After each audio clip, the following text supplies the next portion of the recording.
everyone. Today is April 27, 2025. This is a meeting of the Heber Light and Power Board. I want to welcome everyone here in the room, especially our citizen guests and anyone that might be listening online.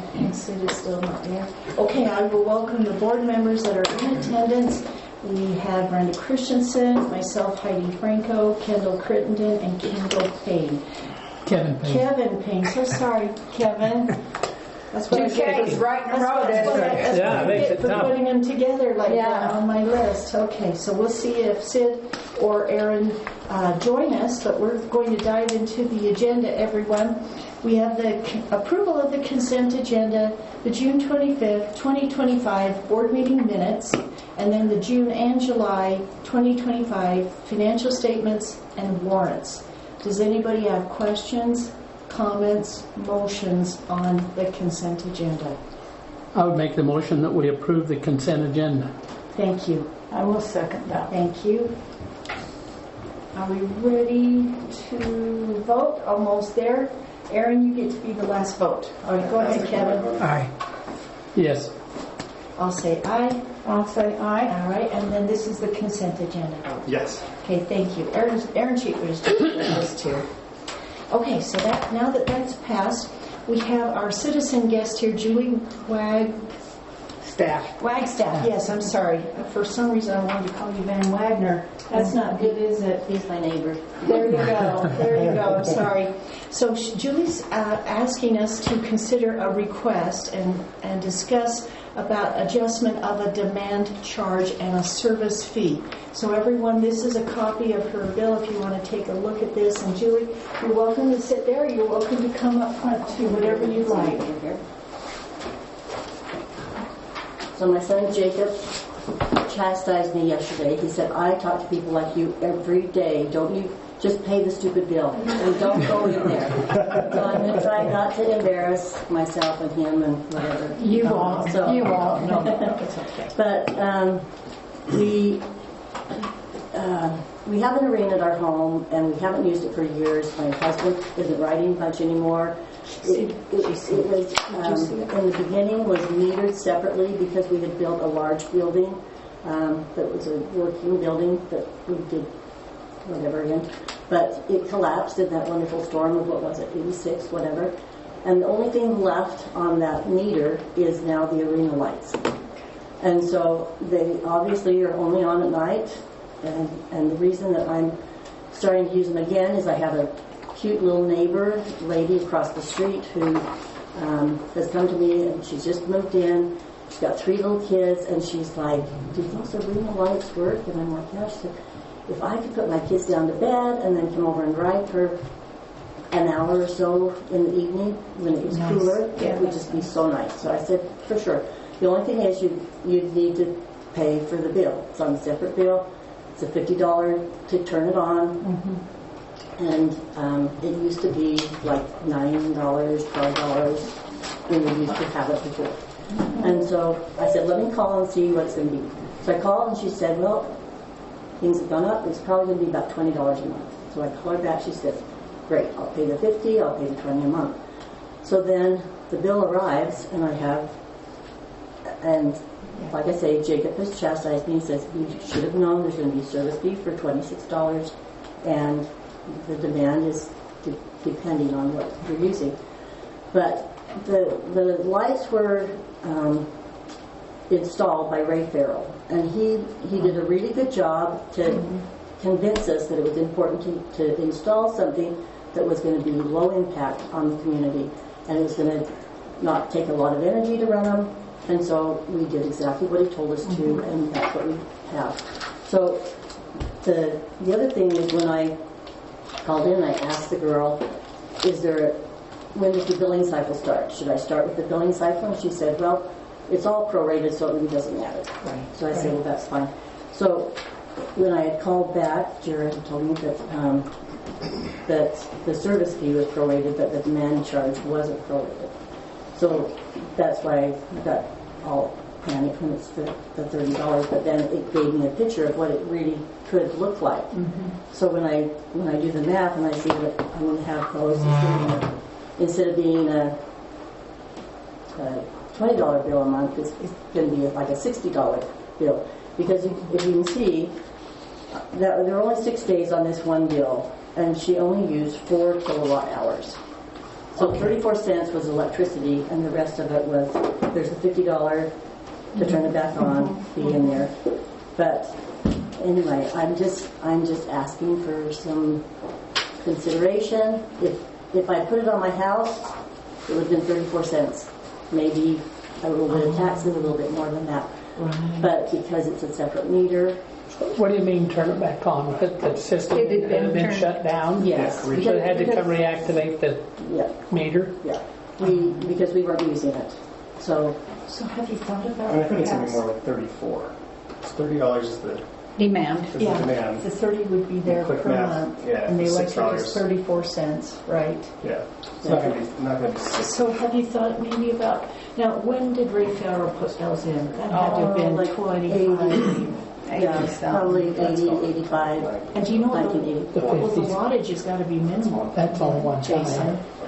So I don't know if the that's rebates one are the thing. answer. That's one thing we can work I with think you he's on. saying if it was connected to the house and not a separate meter, it would only be Upgrading the those 30. lights to the new LEDs, Huh? It's only going to be 40. you know, through I a don't- rebate. Even this, 'cause this I don't is think the we're one-time using much fee. electricity though, are we? That's the Right. No, that would help that demand as well. Right, but the demand, if it was connected to You the know, house, the Would- kilowatt Yeah, electricity usage uses is a lot 34 less. cents. Would they Right, use right. different The poles? demand- The whole light has to be. We'd have, wouldn't have we'd two have demand to, fees. we just have to go out If and it was take a just look at it and see metered what through can the be done there. house. Jason, is this the Am I reading that wrong? Is this the same exact situation as the last board meeting where the No. guy came in and said that No. I use very little electricity No. every year? His was on a bigger amperage. Yeah. No, so No. The smallest there's a possible couple, demand? yeah, there's a couple of problems here. One is it's not a residential service, so you know, it's considered a general service account because it's not on a residence, and Could it be put on her residence so we wouldn't have this separate demand? but that would be costly for you know, I mean, it takes some rewiring Yes. of everything. Right. The demand's to kick it on, right? No, it's The demand is Demand is the initial inrush of energy, that 15. Yeah, when they flip the switch on. So it's, you know, that's coming in, when those lights turn on, it's around, I can't remember, 10, 12 kW. And then when you, Well, yeah, then maybe I don't understand electricity, but so if in 6 days she used 4 in the month, I checked on it today, she'd only used 12 kilowatt hours. right, on the demand. And then, you know, so, And I didn't know what But that how the demand fee had changed. is our running business fee, right? Right. I mean, that's the standing we just work through. so there's two charges on the bill. So there's the kilowatt hour charge, which on this bill that I have in front of me, Just go ahead and hold it's it. for 4 kilowatt hours. But the demand read, so that initial inrush of energy in the highest 15-minute block was 12 kW. And so, you know, you take that 12 kW times our demand charge, and that's where you get the $30.47 charge on the demand. And that demand, Out there. you know, it's on the small general service has been in place for a long time. It just got in place on the residential side.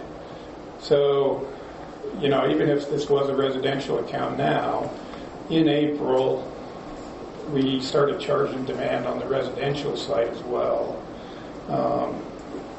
But that'd be much less than the small general service category. But that's not our rule. That's the State Tax Commission rule. If that account is not a residence, then we've got to charge it as small general service if there's no one living at that account. That service address. Yeah. And we get audited by them on those accounts as well to make sure that they're paying the appropriate taxes on I them. mean, we are a resident. I know. It is just personal use, you know. I agree. I'm not a business, but, you know. I know, and that's, So you're saying I either pay the price to run it and attach it to my home meter, yeah. or I look at changing the lights out to something that's in. Hmm. Yeah, we get audited by the state tax commission on these types of things. I mean, do you think that the new lights would justify saving me the $30 a month? I think we should come out and take a look at it and With just see what the payback would be. The demand charge would be there, but it wouldn't be that high with the changing the lights out? If the account changed to residential, it'd go down considerably. Yeah, Okay. but you'd have the cost of doing Yeah, that. that's But going you to have the cost cost several of doing thousand. that. If it stays general service, then this is going to be the likely cost of turning those lights on. I mean, with the demand charge component. Well, every time. Right. Jason, just to make sure, correct me if I'm wrong, if I'm following what you're saying correctly, is that basically the state requires that demand charge? No, the state does not require the Okay, demand I charge. misunderstood. The state, The service Okay. account. the service account. So, and we've run into this with other arenas too, that have their service separate from their home. You know, that barn or that has to be categorized as, And would that be the case of anyone that has, I'm oversimplifying this, but basically 2 meters, but just one residence? yeah, That the same thing would apply? same thing applies. Depends what the second meter goes to. In this case, it was general, small general. So that meter just falls into that small general service classification because there's no residence at that meter. Right. So, It would be the same thing if someone did that for a barn, a like you're saying. barn, Right. Okay. an offset garage. A yard light. Tennis court, So whatever. what options do we have here? Do we know if she can save money with the rebates yet? Or do we just have to go out and look We first? would have to go out and do kind of a little bit of an audit and just see what the payback would be. My recommendation on this is when we look at rates again, on these very small general service accounts that are using, you know, maybe $2 a month. a certain KW or less, you do a demand forgiveness on. Because they're, you know, I mean, it's very small, but you can't go too big because, I mean, we have arenas that, you know, have $300 worth of demand. When they hit us, you know, we've got to have the energy there for that because they're not using any kilowatt hours. There's no way to plan for it. So, But I'm not really that, right? no.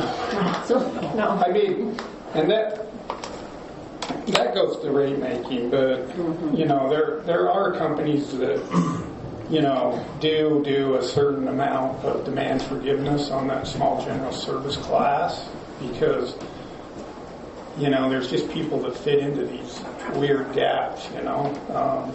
And that's something we can look at when we review rates again. But And you're saying as long as that's kind of at a certain lower level, that might be okay? yeah, like I think Murray City forgives the first 8 kW, if I remember right in their tariff. And then if it goes over 8 kW, then they get charged If they the go demand. above that 8 kW, then They get the demand. right, they get the demand charge. Okay. So if, like with Julie, hers is 12.5.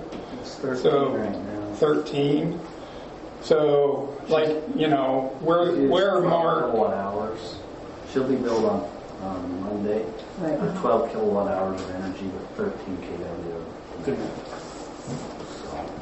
yeah. Okay, so Julie, do you think that it would be all right if our crew came out and did that analysis of your wattage and Sure. so forth and just try to give you some options of how you want to go forward? But we won't be looking at rates again until probably, let me think, next spring. Is that right?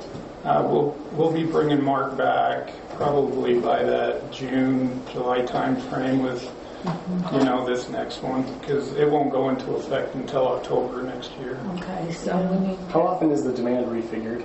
Once a month. So, I mean, realistically, swapping out bulbs or turning off some of the lights would lower the demand, and that would potentially we get into a different class anyway, right? yeah, Yeah. but she's only So that's got enough. 34 cents of energy that she uses. It's still based on the demand, Yeah. the actual charge. It's the right? demand It's that's that really, initial hit. Right. I mean, it just surprises me because like my house, I used 2,080 Yeah. kilowatts last month, and I only paid $2.71 in demand. Yeah. And Yeah, so that's what it is. I'm happy. That's for I'm them. happy to turn off my TVs while she rides, or That wouldn't help this bill at all, Joey. so.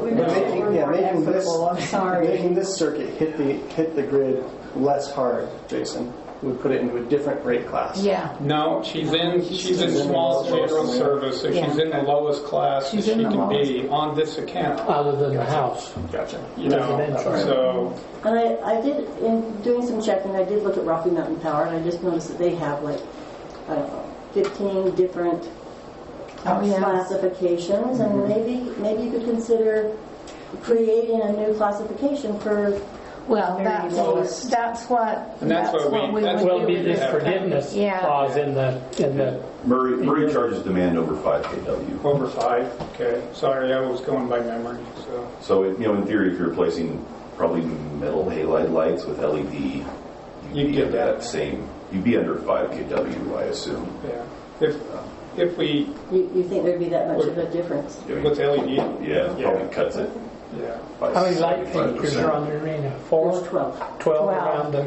Yeah, you should be able to get some savings there, and we would hope Yeah. that would pay off for the demand charge too. Yeah, and we help pay for those lights with the rebate program to get those LEDs in. But it would be the LEDs would change that demand by, I'm guessing, somewhere between 60 and 80%. Well, I appreciate you listening to an old woman. Oh, you know what? Very glad to This have is you here. this is what we're here for, and this is what we do. We try to help our people and the best that we can. So if we can get somebody out there to look at it, and Do you think they can get out there this week, Jason? I don't know, Jake. Right. This week, probably. Week's about gone. yeah, and you've got Labor After Day. Labor Day? Yeah, You guys are off on that? one of Jake's guys will have to go out with Jared to do that audit for sure. Okay. Kind of see what all would be involved on both options. So she should call Jared and get a time and a day? Yeah. So the All right. other day, tell her what it would entail to get it hooked into the one account, into the house. Yeah, we can throw kind of an estimate out on what it'd take, and they can take a look at those Recording in lights and see progress. it.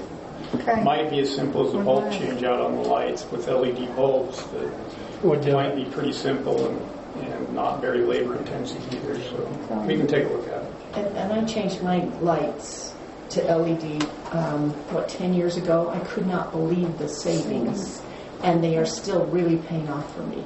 And even though they're a little pricier bulb, I didn't go for the rebate, but I'm just saying you can get a rebate on those. Yeah. And we would hope they'd be able to fix things in the meantime until we relook at our rate structure, please.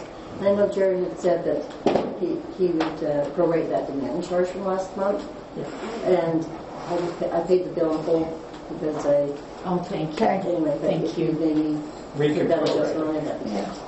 Okay. Mark, if you do that. Thank you. Thank you, Julie.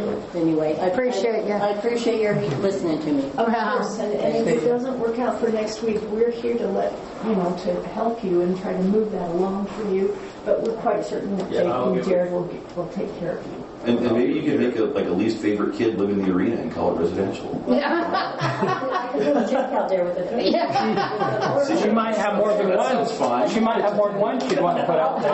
I'll tell him that was your suggestion. Okay, all right. I'll take credit for it. So he better shake off. Thank you. Thank you for coming. Any more cussing me, you'll be out in the Capture arena. notes like this to remember when we talk to Mark Boshamps next. Like, is there somewhere that we're capturing the different ideas you've had? I hope you'll You got remember them? this. Don't go anywhere. And then thank you, Jake, for Yeah, for a making lot of sure that it. she's taken care of next week so she knows Take what care her of it right options now are. so we can get something set up. Thank you. Thank you. That means a lot to us to know that she will be taken care of. Everyone, Sid Ostergaard's online. Sid, do you want to say something so you can speak when you're ready? Want to? You may not be able to. Okay. Well, don't worry, Sid. We just want you to be able to participate when you feel like you want to. Everyone, the next agenda item, and let me just pause right here. We are going to have the closed session, everyone, on the purchase and sale of real property. I thought we'd probably move that till the end, if that's okay. And then Carly, cannot have to wait till the bitter end and so forth.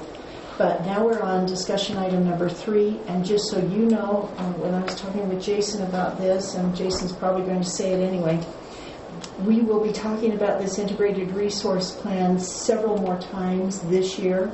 So this is just the initial discussion. I've certainly got some questions. It'll come back next time for sure. And Emily, do you want to present on the integrated resource plan? Yes. Thank you. Can I share my screen? Oh, sorry. Jason is saying, and I don't want to steal your thunder, Emily, either, but this year is a very big update on the RRP because we have to post this to UAMPS and WAPA, and it will be, people will look at it in the bonding market too. So this year is a really big deal that we get this right and that it's aligned with what the board wants.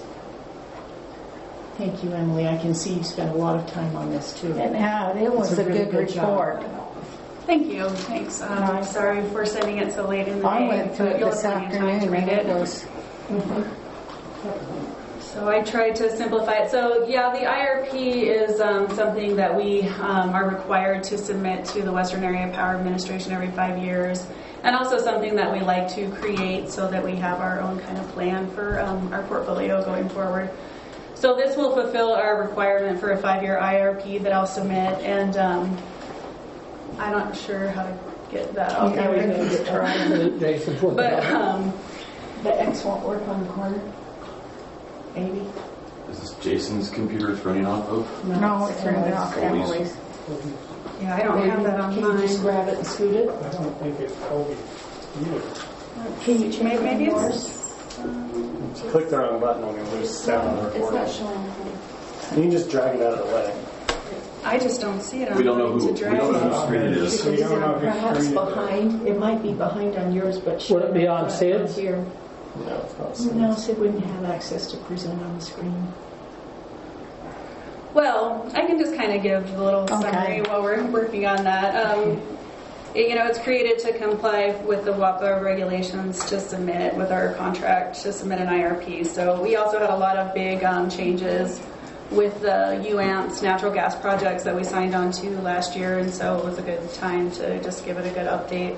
So there's certain things that are required to run through in the IRP, so you're supposed to, discuss your load forecasting and your modeling and, your future options and kind of your schedule and plan for adding or changing resources as needed, and also your demand side management and energy efficiency program. So those are kind of all included in here. So that's what DSM stands for. Demand side management.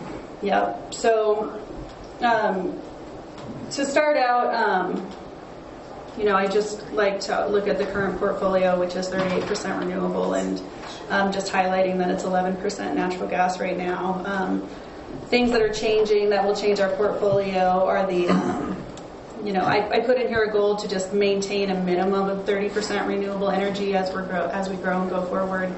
And then just preparing for EDAM, the Energy Day Ahead Market, and the Resource Adequacy Program. And then managing costs to remain competitive and supporting our environmental responsibility goals. So I wish I could make it bigger. Let's see. It's that plus sign right above by your page. There you go.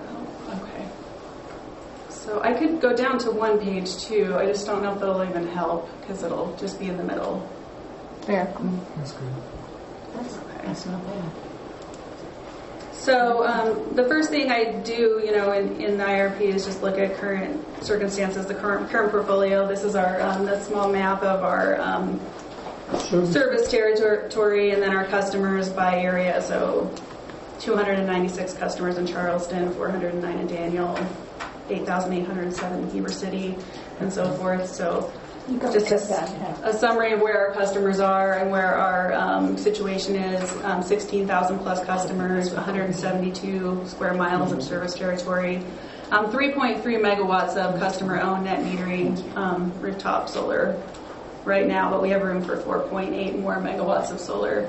So kind of review that to get started, and then what we're complying with is the 10 CFR Part 905 of WACPA's Energy Planning and Management Program, is why we're creating this for them. And then the planning framework, so the historical load and resource data analysis. So I pulled a lot of historical load data, looked at that, did a few models, which I'll talk about here. And then looking at how solar could impact the load, demand-side management could impact the load, and different, it's kind of a ceiling and a floor and a midpoint for load growth in the forecast. Sid, hang on a second. Sid, can you speak now? Is that you, Sid? Yeah. Sorry, Emily, keep going. Sid's not being able to participate. He's not hearing audio. Go ahead. Okay. Thank you. Sure. Oh, that's a good idea. Thank you. Let's do it. This is just heat. Turn the heat off. So in the last IRP, we kind of established, that our criteria are reliability, renewables, cost, affordability, and flexibility. So we stayed with that going forward. So the first thing I did was update our load forecast. I did a weather normalization regression model, which I had in the July board report, just kind of looking at what the difference was in our historical load between actual real growth and just the fluctuations that happened with changing weather, So that was kind of interesting. I have a 4% average annual load growth in just my real data, but in the model it came out to be 5%. So in milder summers, we've had less load than we would have, that we have customers to have more load. So that was interesting. So that kind of established a 5% historical average annual load growth. And then I did take the Chem Gardner Institute projections for the next 20 years and incorporated that into a load forecast to see what that would look like. So I included that data there. So in that table, that's what they're projecting. On there where it says households, that's households where? Households in Wasatch County. I should have stated that. Yeah, that's a good. Because that other one shows the population. Yeah, those are meters in each area. I'm with you. Yeah, I'll label that better. That's a good point. So this is Wasatch County. So they're projecting household changes. I looked at household changes because that's really more representative of our meters.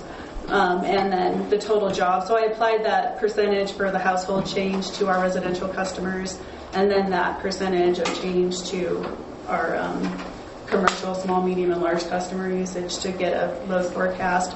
The result of that load forecast was about a 3% average annual load growth. And then I did another forecast, which was the high end, and that was where I took 5%, which is what I got from my weather normalization model. And then I also added some large commercial customers, kind of as we're going to see them, things that we know are happening. I was just going to ask that, but no data centers. No data centers. Right. Okay. Let's all hope and pray that we don't get any data centers knocking on our door right now, so that would be crazy. But so I did like the temple and some big box stores and the high school and tech, things like that, and kind of just put them in kind of when we foresee them actually having load, and just kind of placed them throughout the model too, and that came out to be at a 7%. Average annual load growth, with some years being more than That's others. your high then. That's my high. Okay. So I went with 5 for kind of the baseline for this, kind of right in the middle. It's kind of scary when you think about how high it really could go. Yeah. I don't think the 3% is realistic, at least for the next 5 years, as a real forecast for So us. where this chart shows, well, you take those, 15 years, you got an average of, what'd you say? So that table that I think you're looking at is the Chem Gardner Institute That's what they're projecting. projections for households and for jobs. And so that's what I applied it to the model, and that one came out at about 3%. So low's 3, high 4, High 7. so you're averaging 5, 5, which yeah. is probably Yeah. realistic. And that kind of matches up to what I got out of the regression model. So I think 5 was good. And then I kind of flattened that out. Even when I applied that to my historical data, I had some higher and lower years, and I just kind of flattened that out to 5% for my portfolio modeling. So we can kind of have a nice middle point to shoot for and have some flexibility there. So I also just have a table here with what our historical system load and peaks were, and then these are kind of the charts that go with those forecasts that I discussed. So this bottom right one is a forecast where I applied a really high growth rate of net metering, so we would be saturated in the next 5 years, just to kind of see what that would do to load. And so that's like a snapshot of a day in 2026, 2031. Those peaks are each one of those is like a day in those years. So you can see that orange line, having the solar come on quickly and having that almost 5 more megawatts of solar would potentially shave off load in the daytime, but it's not going to change our peak. No. So it's really not a substantial impact to us as far as resources go. That's surprising because, we've had citizen input before saying that, we could do, we wouldn't have to put in so much infrastructure if we could do net metering instead. But your model's not showing that. No. And that's, again, so much higher than what you just said about the 4.8 megawatts of solar that we could have right now. And then I'm trying to figure out, given what you just said on that, how our capital plan matches up to increasing it to anything in that chart. I don't know. That's a big question. Matches up to increasing solar? Yeah, to that? the peaks that you're showing that could come in the future. I don't know how much of our capital plan would allow that chart to happen, or where we're at right now in any limits. I don't know. So I only modeled what we do have room for on our system. So, Really? So that goes to all. So what's the room as to what? How many For net metering? net metering? Yes, We have for room net for how metering much? for customer-owned solar. So we have, I think it was 4.8 megawatts more. I have it up here. And that chart will allow that 4.8 megawatts more then? Mm-hmm. Okay. Yeah, so that's All right. And you're including thinking that could fill up in the next 5 years? Was that It's right? our total net metering capacity on our system has doubled in 5 years. And so if we were to double what we have now, over the next 5 years, we would be maxed out on our capacity. So we could, yeah. That could So easily happen. And that seems then. likely to me. Especially with the NBOS coming in, I'm just saying, even that alone could probably max us out. But that won't be in 5 years, okay. I don't Yeah. think. And there'll be more room as we, add more capacity to our system. The net metering capacity will go up too. In other words, Yeah. Well, and with the solar tax credit going away this year, are you seeing a lot of applications? That would be a good question for Jared. If he has seen a kind of a ramp up, so people are trying to take advantage. Definitely. Okay. Yeah, I've been doing many reviews for applications. So I think because we opened some circuits, so now there were some circuits that were not open, now they are open. So we have seen. that's out in the North Village area. It's Do you open. want us to advertise that there's circuits open more? Or are you just going to go by the list I that don't know if we need to do that. Jason's like, no. Come on, Jason. We should probably tell our customers that the tax credit's not going to be available next year. There are plenty of solar companies out there telling customers the rules. I don't think we need to support They're all shaking the tree. Yeah. Because they see it as the end of their sales channel, at least. And I think you're going to see that anyone thinking about it now may not have enough time to Yeah. get into it. Even if the supply chain has the materials available. There's a big question on tariffs with rooftop solar too. So it could really change the payback. So my takeaway from that analysis was, if we did get saturated over the next 5 years, it wouldn't substantially change any of our plans, and if it doesn't, it won't substantially change any of our plans. So I think we won't worry about that too much. And then I have no idea why our little comment bubble stayed in my PDF. I've never had that happen before, but anyways, just ignore those above that table there. Now we're on the look. There's no comments there, thank goodness. Just that there were comments, so anyway. Can I ask about that last column there? Maybe you'll explain it in the chart. I wasn't sure what that meant. Capacity factor? Yes. For our total capacity, our total portfolio capacity? So, okay, let's see. Because it rounds up more than 100, so I wasn't sure. So the capacity factors in this table don't correlate to the total capacity that we have in our portfolio to serve peak load that you'll see in charts later on. Mm-hmm. So it's kind of different. In this table, what this capacity factor is referring to is either how much generation we're getting out of that resource compared to how much we could if it was operating 24/7 for an entire year. So you're basically taking the generation that you're getting out of that year and dividing it with the total that you could be getting. So in other words, on the 100 one at 47%, we're only getting 47% of the power we could out of that if it was operating not full optimal. Yes, so this is a snapshot of our current portfolio, and Hunter over this last year has been derated considerably for us just because of the coal difficulties that they've had. Mm-hmm. Yeah, and so that's why we've got that lower. And then we also have the ability to schedule it as well, so we don't actually take it when it doesn't make sense to now. So it does have a lower capacity factor to us because it's more dispatchable to us now.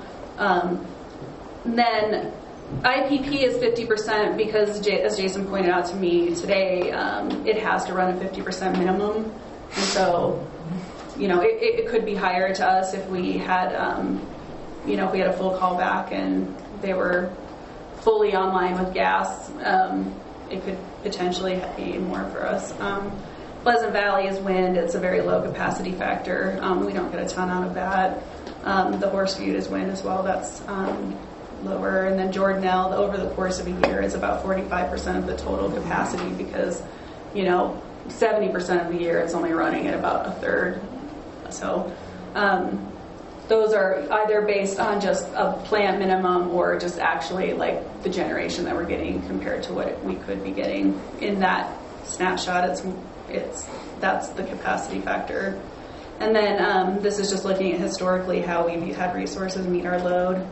And then going forward, we've got things to think about, including the energy day-ahead market and the Western resource adequacy requirements. And so when I have capacity included in the next tables, I'll kind of explain how that correlates to resource adequacy and is a little bit of a different number.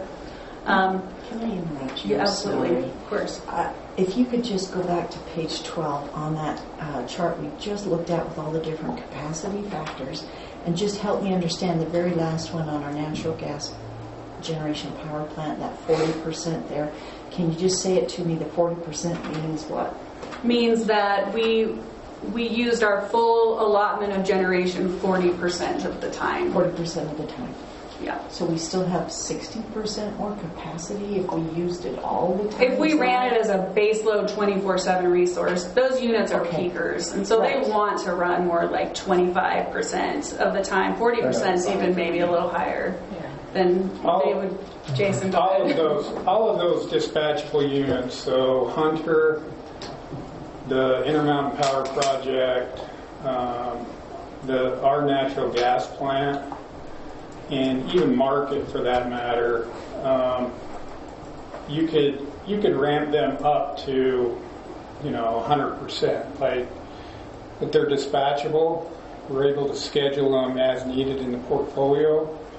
And so these are the most conservative capacity factor numbers that you're going to see out of the plants as far as how they've ran over the last few years. Okay.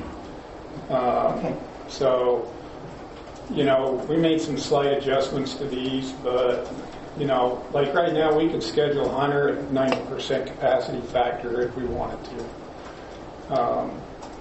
Just because, if we needed that whole base load energy, but now when we've got all these solar projects coming that are online, you may not need that through the day, so you ramp that schedule down because that solar's coming through, and then you ramp that schedule back up. So these are just averages, overall averages Yes. that take into account the fluctuations that you just described. Yeah. Okay, so now can I ask one more question? Where our Pleasant Valley is, the PPA is ending, right? In 2027, are we going to get another one there? So we do have some wind that we're looking at that would replace that. I think it's the same. It's Uinta wind, so this one's expiring, but we are in a study project with a company called Uinta Wind in the resource project at UAMPS that would ultimately replace the Pleasant Valley PPA. So there is another wind study going on. It's basically, like Emily said, it's in the same kind of general location. It's on I-80 between Evanston and Green River. Yeah. So. Yeah. Well, I hope we can get it at a similar price, right? Okay. Yes. And maybe I'll change that capacity factor and put something different in there, like availability or something that makes more sense, since that seems like. Would you rather see something else there? What do you guys think? Well, the people that are getting this will know what it means. Yeah. That's what we're worried about. You can explain it to us. I want you to like it too. Well, we do too. Well, we do. Always do a We little like star, capacity factor, put the And just star an underneath explanation. and a little explanation. Okay. Because, if Bart didn't do that on the trend sheet, we'd all be in a big world of hurt. Yeah. Okay, yep, I'll do that. I'll explain it better. Okay. Thank you. Yes, you're welcome. Okay, and so portfolio changes. So we talked about the wind that is expiring in 2029. Federal hydropower is just being impacted by drought and their environmental experiments, and so we're really looking at having that greatly reduced. Just an hour ago in another meeting, they're looking at Deadpool by the end of 2026. So for Lake Powell, so that is really in a scary place right now. So I had to kind of just include that, even though I can't really quantify exactly how much we're going to lose from that. Can I pause you there? So Jason Kendall, when we met with the congressman on Monday, and we talked about CREDA, and we talked about a thermal curtain. I didn't say thermonuclear this time, right? Just thermal curtain. If we go Deadpool, none of that matters, I think. No, It does matter? it does not matter. All those fish downriver are going to die. Once that goes Deadpool, then they've got to run through the bypasses. They can't. It goes below the turbine level. Right. So there wouldn't So be it just anything flows done. through like, yeah. There wouldn't be any generation at Deadpool. You would just Not go until to they run through. rework the generation or the bypass, which is another Yeah, project and that take lower they've down talked and- about, is adding some generation to the bypass tubes. But that sounds like a pretty big This is astounding. engineering feat. Yeah, this is absolutely astounding that it's come to this. It really is. They say that, they'll be able to release more water to keep it generating, but I don't know. It's all very interesting. They're saying to do today now too with this fire that they're having, that all the fire retardant that they've been spraying is probably going to wash into the river and kill all the fish anyway. So it's happened before. What happens downriver? What happens down at Vegas? Well, the way the dam structure is set up is Deadpool for the generators is at a higher level than the than the just running water through the dam. Okay. And so once we hit Deadpool, there'll be no generation. But they'll still keep the run of the natural Colorado River flow. Just whatever the river's just running at. whatever the river's running at. But the storage requirement, is, I mean, the drought is dead serious. I mean, if this thing continues, then all federal hydropower is going to get cut. Yes. Now, we have a completely different conversation at Flaming Gorge, which is also federal hydropower, and at Fontenelle, and some of these other reservoirs. But the two big ones, and the one we get energy out of is Glen Canyon, is a, severe risk of going Deadpool, and so's Hoover. So And we they don't all get, we don't get energy from Hoover. But So if the fish all die because of the fire retardant, then what, right? Yeah, who knows? Who knows? And who even knows if the hunchback chub is really endangered? I mean, there's so many questions on all of that policy and everything. It's just, I understand. it's Wow. Yeah. it's incredible how many hours of discussion you have to hear. Until you fall asleep. They want to pull your hair out. Yeah. It all falls under the CRISP rate, though. So if we lose generation out of Glen Canyon, our rates will go up to fund all of this because we fund all of their experiments. Yeah. So Yeah, the Basin Fund funds everything. So the water users don't fund anything. The Basin Fund and the rates for the electricity generated is what funds all of these things at the dams. So, Are we getting that higher transmission line tariff with the hydro power? no. So that's on all of our federal hydropower is on a different rate than the Pacific Core tariff. So that means the Pacific Core tariff would increase if we have to use them more? Yes. Okay. Well, we just have to get more energy delivered through that source than through the federal system. so This is the best news ever, isn't it, everyone? Yeah. Thank you, Emily. You can keep giving us really good news. We'll keep going. Hopefully the rest is better news. Okay. IPP being repowered to natural gas instead of coal. We do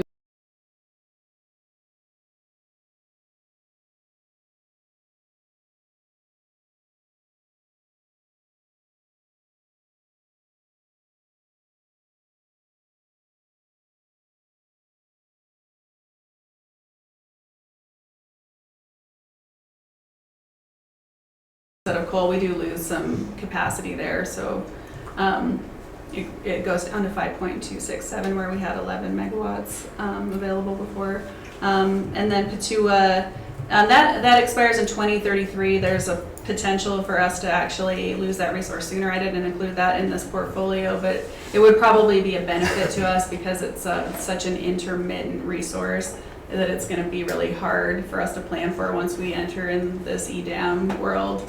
So if it did go away, it wouldn't be a terrible thing. But it is in there till 2033. It's only 5% of our deals. Yeah, it's not a ton. And then we have our PPA that we've had for 5 years of 3 megawatts around the clock that'll expire in 2027. We've already replaced some of that with more market. And then the Jordanelle, our contracts to sell power to Lehigh and St. George will expire in 2033.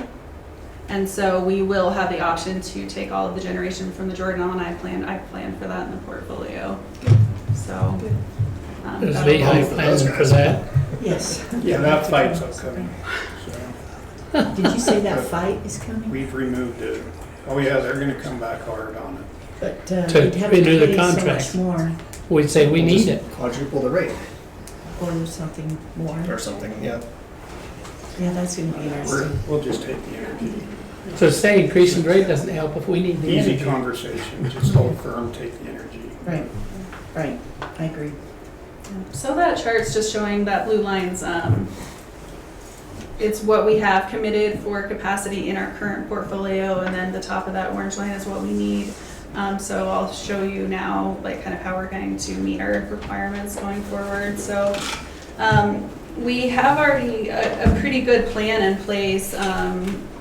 In creating this IRP, we didn't have to do a ton of looking around because we've already got some things in the works. As you know, last year, UAMPS came and we talked about those 2 natural gas projects, and we signed on for 8.69 megawatts of the Millard County peaker, and then 16.4 megawatts of the American Falls baseload natural gas generation. And so those will be a big piece of our portfolio going forward and add a lot of natural gas. Okay, so we also have a few different renewable projects that we are currently in the study phase of with UAMPS. So the wind that we talked about, the Uinta wind, a geothermal project, Cove Point geothermal, that would give us 1.2 megawatts. And then rototherm geothermal, that would just give us a tiny amount, but there'll be an option in the future to add more to that if you sign up for the smaller portion to begin with. And then also Fremont solar and battery storage, which could potentially shift that solar storage to peak time, so it would be a good resource for us. So that's about a little more than 4 megawatts, in total 4.4 megawatts of additional renewable generation that we have planned for the portfolio. And then when you add the extra Jordanelle to that, it keeps us where we like to be with renewables. So that blue line is what we need for, or the blue line is what we will have for capacity going forward with this portfolio plan.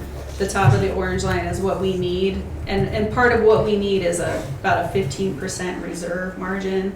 So with the energy day ahead market and the resource adequacy market, you're supposed to have 15% more than you need. And so that... so we don't have to worry about 2028 then? No. And so that that blue line is where we'll be. We'll have some excess capacity, which puts us in a great place to possibly remarket that if we didn't need it.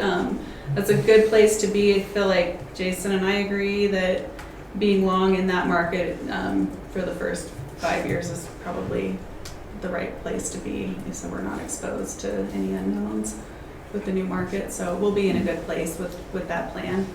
And then, if we really continue to grow at 5% a year into 2040, then we'll start to be short again around 2038.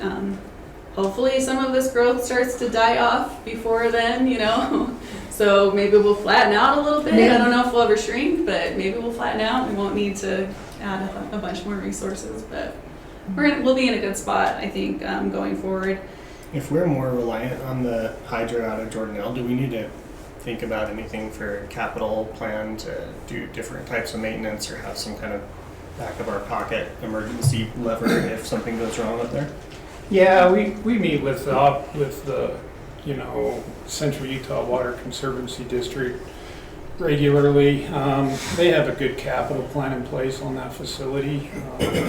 There's no doubt that there's going to be some months here or there coming up as we get to the bond payoff, and there'll probably be another financing even on it to get those turbines sent off to France and get rebuilt, and rewind generators and stuff like that as we get closer to that 2033 mark.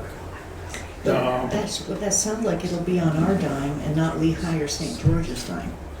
Yeah, that financing would be on their dime, but the bulk financing of the entire balance of plant and everything will be paid off in 2033. Mm-hmm. So then we're just looking at incremental maintenance financing. That would be overhauls of the equipment, not the whole facility, like the original financing was. So, more to be determined on exactly what the price of Jordanelle Power is going to be going forward, but we anticipate it's not going to go up dramatically from the $55 a megawatt it is right now, because that's amortizing. Because that's amortizing just future capital expenses. And they do a wonderful job maintaining that facility. They're very good water workers, and they treat those plants very well. So,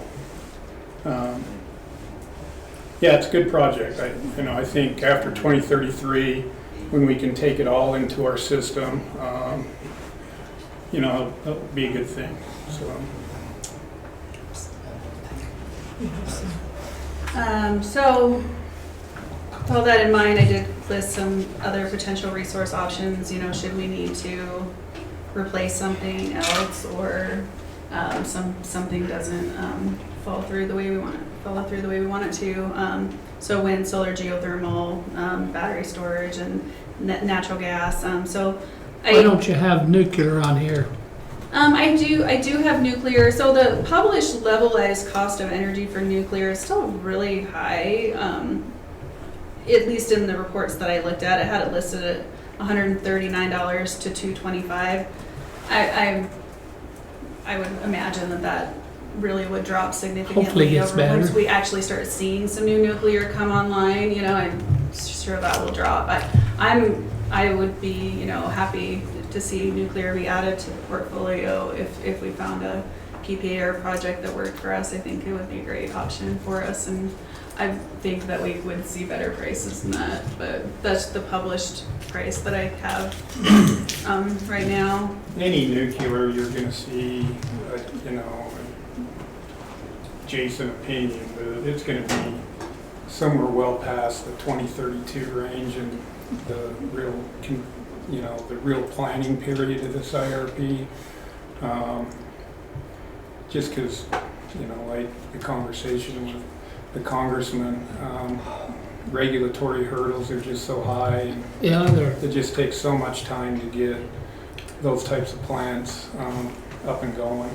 Is the demand that AI is going to bring push? I think it's going to push push it. I think it's going to push first of kind, small modular type plants, and that may drive pricing down to a point where utilities with ratepayers will really seriously consider building.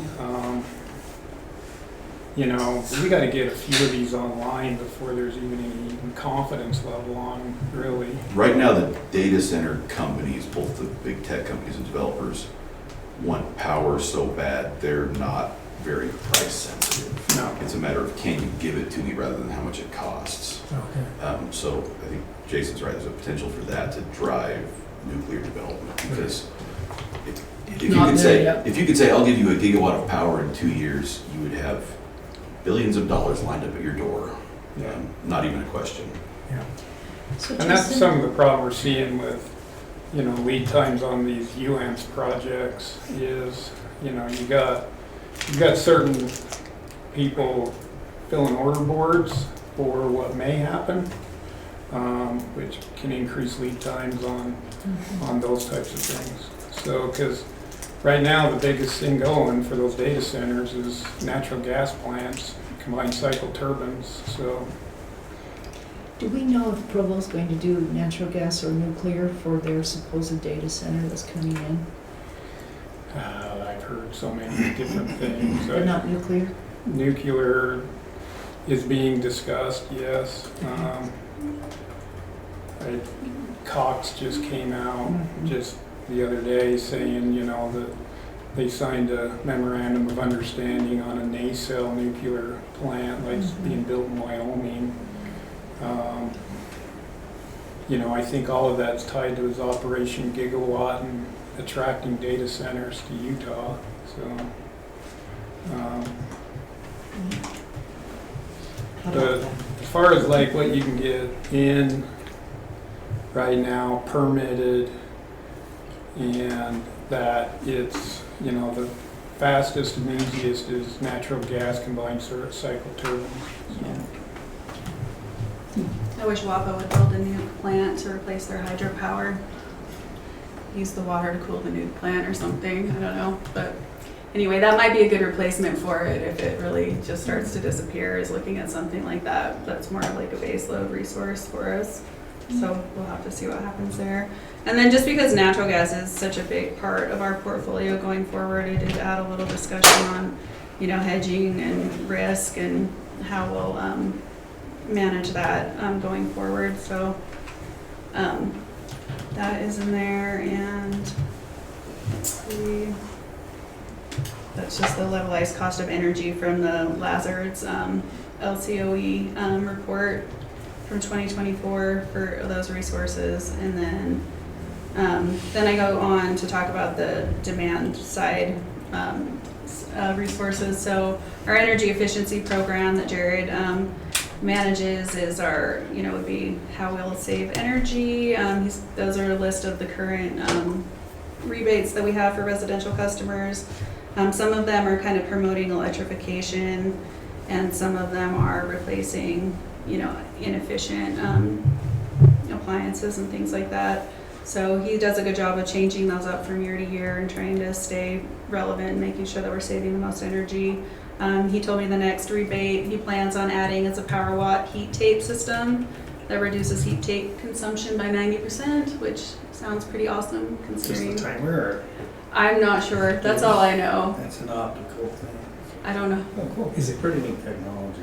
is it tied to like actual snowfall or something? That's cool. That's the If there's a problem, turn on, otherwise stay off. Thanks. That's cool. And I guess it can be added to existing heat tape, so that's a pretty neat one. So we'll have that to look forward to. And then commercial rebate program is operated more like a demand side management program. So if there's a project, kind of like our customer that was here earlier, trying to manage her demand, if there's a project that we can help with to help somebody do that, then that's what we'll do for our commercial program. So it's not just a list, it's more of customer specific things we can do. So he has a budget for that and manages that. And then our rate structures are included here because they are really demand side management tools. So the time of use, will help us shift energy from peak times of the day, and then the demand charge is just to reduce demand and hopefully reduce our peaks. And Lee, I noticed you're pretty conservative on the time of use peak reduction. So I don't blame you. I'm just saying we're hopeful it's going to be more than 1%. Right? I hope so. I didn't have any data to look at. I reached out to UFS, and Jillian's on vacation. I don't think that she will have anything for us either really substantial because they're kind of new to it too. So I think we're just going to have to watch it and just see how we do, and No worries. I just wanted to say, well, that's really conservative. I was afraid to put anything too aggressive in there because I just don't know, but I understand. No worries. I do hope it's better than that. And then this table or chart on the bottom right is our portfolio going forward, meeting our demands, our load, and then that line there is our 30% renewable line. And that's up to you. If you all would prefer to have a different renewable goal, we can put that in. It's really what the board feels comfortable with. 30% is kind of, we've been higher than that lately because of our new solar projects, but we've also, kind of hovered around 30% before that. I like 30% because it still gives us room to remarket some of those RECs if we're above 30%. So, if we wanted to do that, we could. If you sell RECs, you can't count it in your portfolio as renewable, so just something to think about there. We could go lower, we can go higher. It's really what y'all feel comfortable with. And that lighter green is the top of our actual renewables, so we are above that 30% in a lot of years. But when I took a lot of the federal hydro out and significantly reduced that, and then also our own small hydro, it brought us down to around 22% renewable. That's the brighter green. Yeah. So, and I didn't include in the plan any kind of replacement for our small hydros because I really am hopeful that we maintain those. But if I need to take that out or add something in there about losing some of that energy generation, then I can do that. Maybe I could just interject here. Being on those Olympic committees, they're saying, of course, they want the complete renewable for Soldier Hollow, and that's all taken care of. No worries, right, on that note. But they're saying if we as a community want to reach any goals like renewables, to try to push for it, right? Upcoming to the Olympics. I don't know if that 30% is kind of a standard with under UAM's facilities. You see what I mean? Or are you at participants, or if they're going higher? I would think that renewables would continue to play a major part of energy policy across the world. You know what I'm saying? So to me, 30% seems a little low. I mean, but what are the pros and cons of increasing that to say 40% or 50%? What do you think, Emily? I think, if you climb much higher than 30%, it's going to start to be costly because, especially in this resource adequacy program, you can count your capacity in as much as it will serve load on peak. So if you have a solar resource and it's not going to serve your load on peak at 6 p.m., then you can't count it towards your resource adequacy.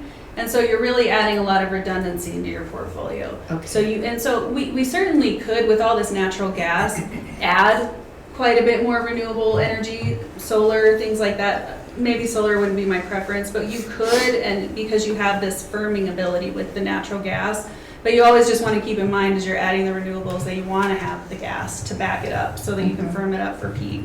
So if you can get low cost renewable resources, and work them in, then to meet your goal, then I think that's how you do it if you have a higher goal. But it is going to cost you because it's going to be a redundant resource in your portfolio. Okay, that totally makes sense. Mayor, these committee meetings, are you representing like the city or the county and the city, right? Okay. Right, and they definitely want renewables to power Soldier Hollow, and that's all taken care of, so that's not an issue.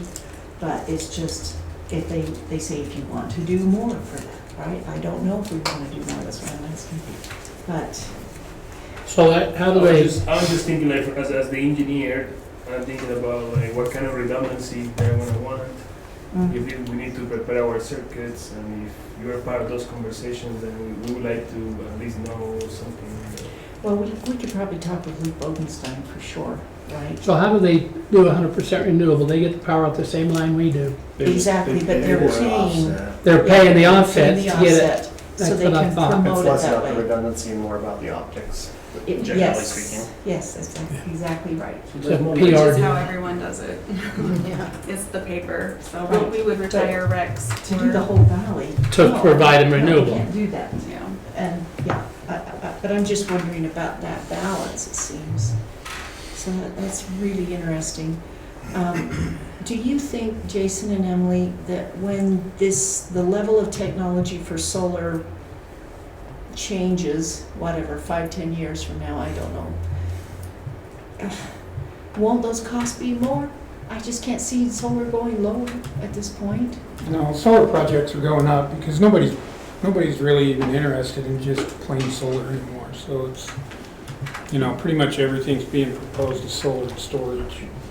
So, the solar might be, in the 3 to 4 cent range, but then you've got that storage component, which is going to raise your overall cost into that 5-6 cent range. The cost of storage will come down though, won't it? Should, as technology. That's the hope. That's the hope. But That's the hope. So far, no good. They're not advancing real fast, are they, on the batteries? It's trickling down slightly, but it's not as, it's still pretty expensive to put those batteries in. So it's, but we wouldn't look at any other solar project that didn't have storage associated with it. Okay. Like the one we're looking at now, Fremont Solar, it's solar with storage, and that'll be coming to the board probably in September for that power purchase agreement with them. Where's that at again? It's Iron down County. by Iron County, down by Cedar. I just don't recall hearing it before. So is this UAMPS? Yeah, it'd be a UAMPS power purchase agreement with Fremont Solar. What are we asking, how many megawatt? We're in that project, that study project for 2 megawatts, a little over 2 megawatts. And when do they want to try to get that online? I think that's planned to be online by 2027. So it's coming fast. It's then. going to be, they're ready. You know, what they're fighting right now is transmission. But I think that they've got a deal cut now to where they can get some transmission. They're just still trying to firm it up. So, but yeah, that should be coming to the board. Hopefully in September, they've got that ready for that to be approved by this body. So will UAMPS come and present? If they need to. Just checking. I know the project pretty well. They may Okay. come up. They may come up just to answer any questions or anything. Well, they're also welcome to attend online, Mm-hmm. so they can avoid the rush hour The traffic. drive, the line on 40, Kimball Junction in. Yep, there you Yeah, go. oh, from Kimball in, you're right. I think another way that you can increase your renewables in your portfolio is really focusing on your demand side management and your energy efficiency. So the less energy we're having to purchase, the more of a percentage that's going to be in our portfolio. So, that's one way you can maybe invest some dollars in something other than just more solar. Well, with your explanation, I like the 30% renewable. Hold Yeah, Yeah, I it seems do to be too. reasonable. Seems like a pretty solid position. Solid ground. Well, and it keeps us within the state goals. Yeah. The state goals are more in that 30% level. At least through the meat of this plan, the first 5 years, the state could change to 40% at some point. But Is nuclear a renewable? according in the state of Utah, then there is some language that nuclear could be considered renewable. Yeah, they changed the statutory language from renewable to clean Yeah. last year Yeah. and rolled nuclear into it. Rolled nuclear into it. Oh, it's clean then. It's clean, It's not clean. renewable, but it's the same. Is this It's the same. The net effect is they rolled nuclear in with the renewable, how they treated some of the renewable. That is so different than what Sources. Governor Levitt did, I'm just saying. So can I ask Adam, Jason, is the nuclear waste from these small reactors, does it still have a $10,000, not $10,000, sorry, 10,000 year, what is it, degradation cycle? Depends on what type of reactor. Yeah, it depends on, the light water reactors are no different than what we currently see. These Natrium reactors that are using a salt dome for heat will generate a lot less waste, but the waste will still have the 10,000 year life. But it can be recycled, Breeding right, at some reactors. point and reused. They'll Yeah. figure out. a Breeding way. reactors pull power out while they recycle them and recharge other stuff. So Yeah. That's what Idaho does a lot of. Did Yucca Mountain ever get used for storage? Oh, yeah. Still. Wow, okay. Not for that. Not for that type of storage. All electric energy storage, or all electric energy nuclear facilities, all waste is being still stored on site. Okay. Boy, that's really something after all these decades. And we keep going. Sorry to sidetrack you. No, you're great. So the next part is just, let's see, I skipped over this table where, I put in a high gas price scenario where gas got really expensive and it raised the overall portfolio average price to $75, where it was about $70 before. And these are really high level cost estimates. And then low hydro output is even a little higher at $81 without having anything specific to replace it with and just replacing it with market power.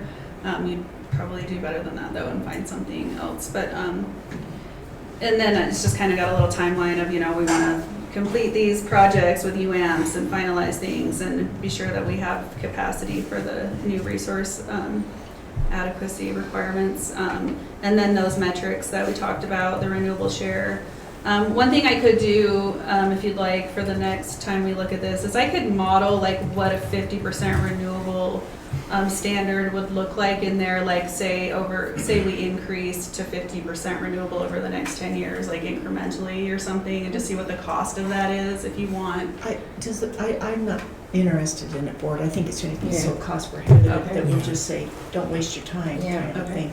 Unless you think it's something we should look at. Just if you wanted to see that, I'm happy to do Unless it. there's a threat from the state to raise it to 40, like Jason suggested might happen, I don't know.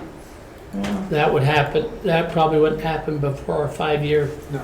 redo this anyway, so leave it at 30. And we're in so much better shape than so many utilities on the renewables, just because we've just, Foresight. we just invested in renewables. We've kept it at that 30% mark,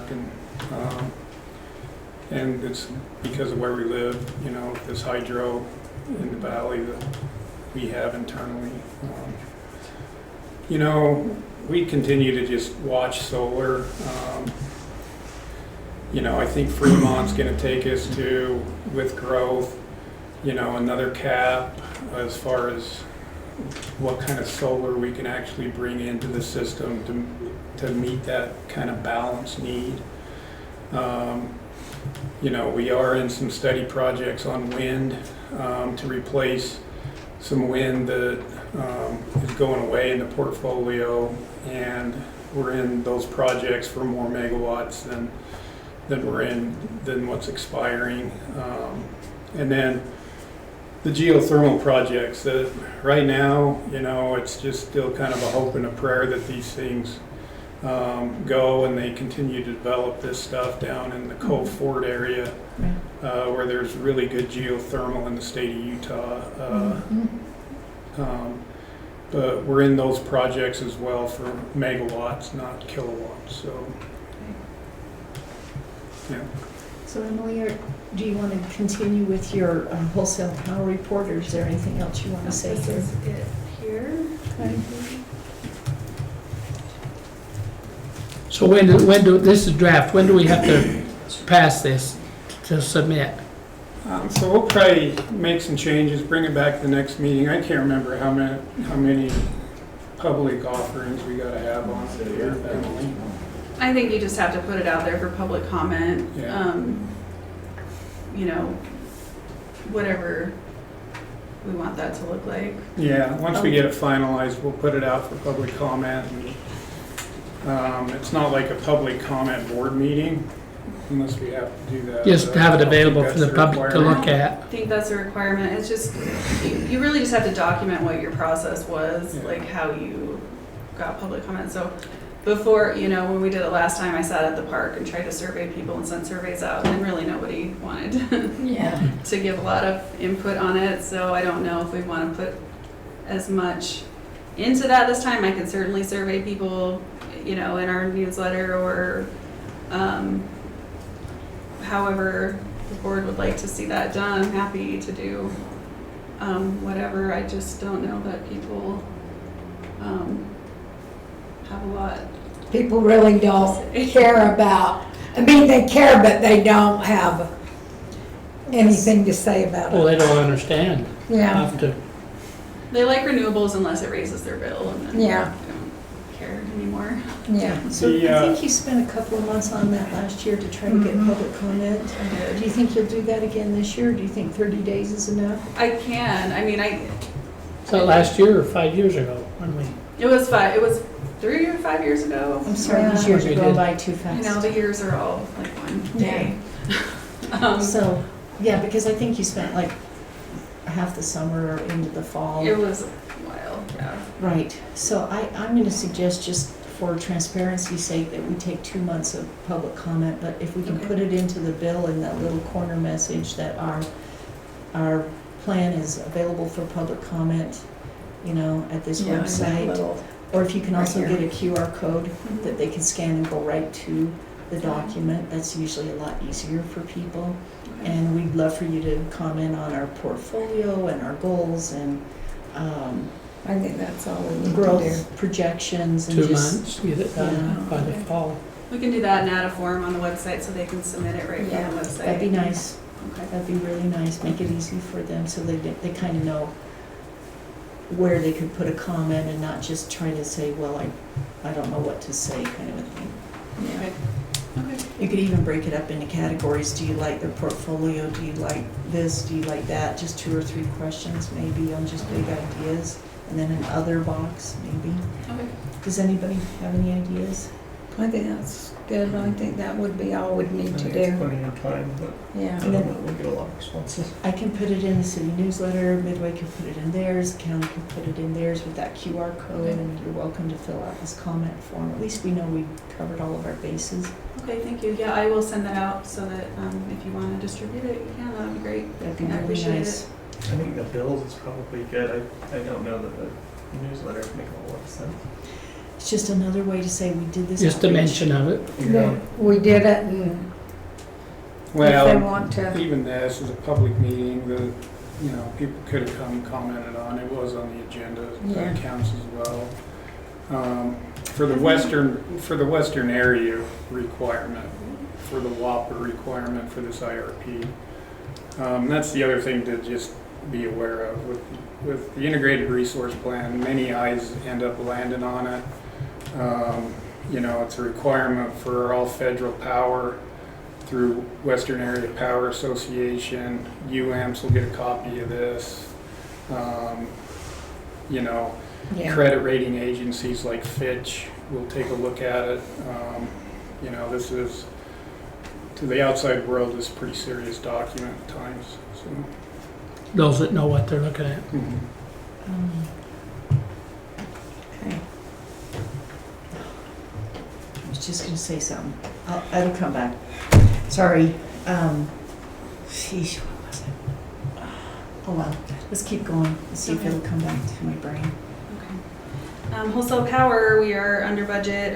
To date, 5% under budget, and then Yeah, that was so good. Thank you. Yeah. Hooray. Such Yay, good yeah. news. No, it worked out that we had a nice weather all summer. That really helped. I can't Yeah. really take credit for that, but that was great. You're not?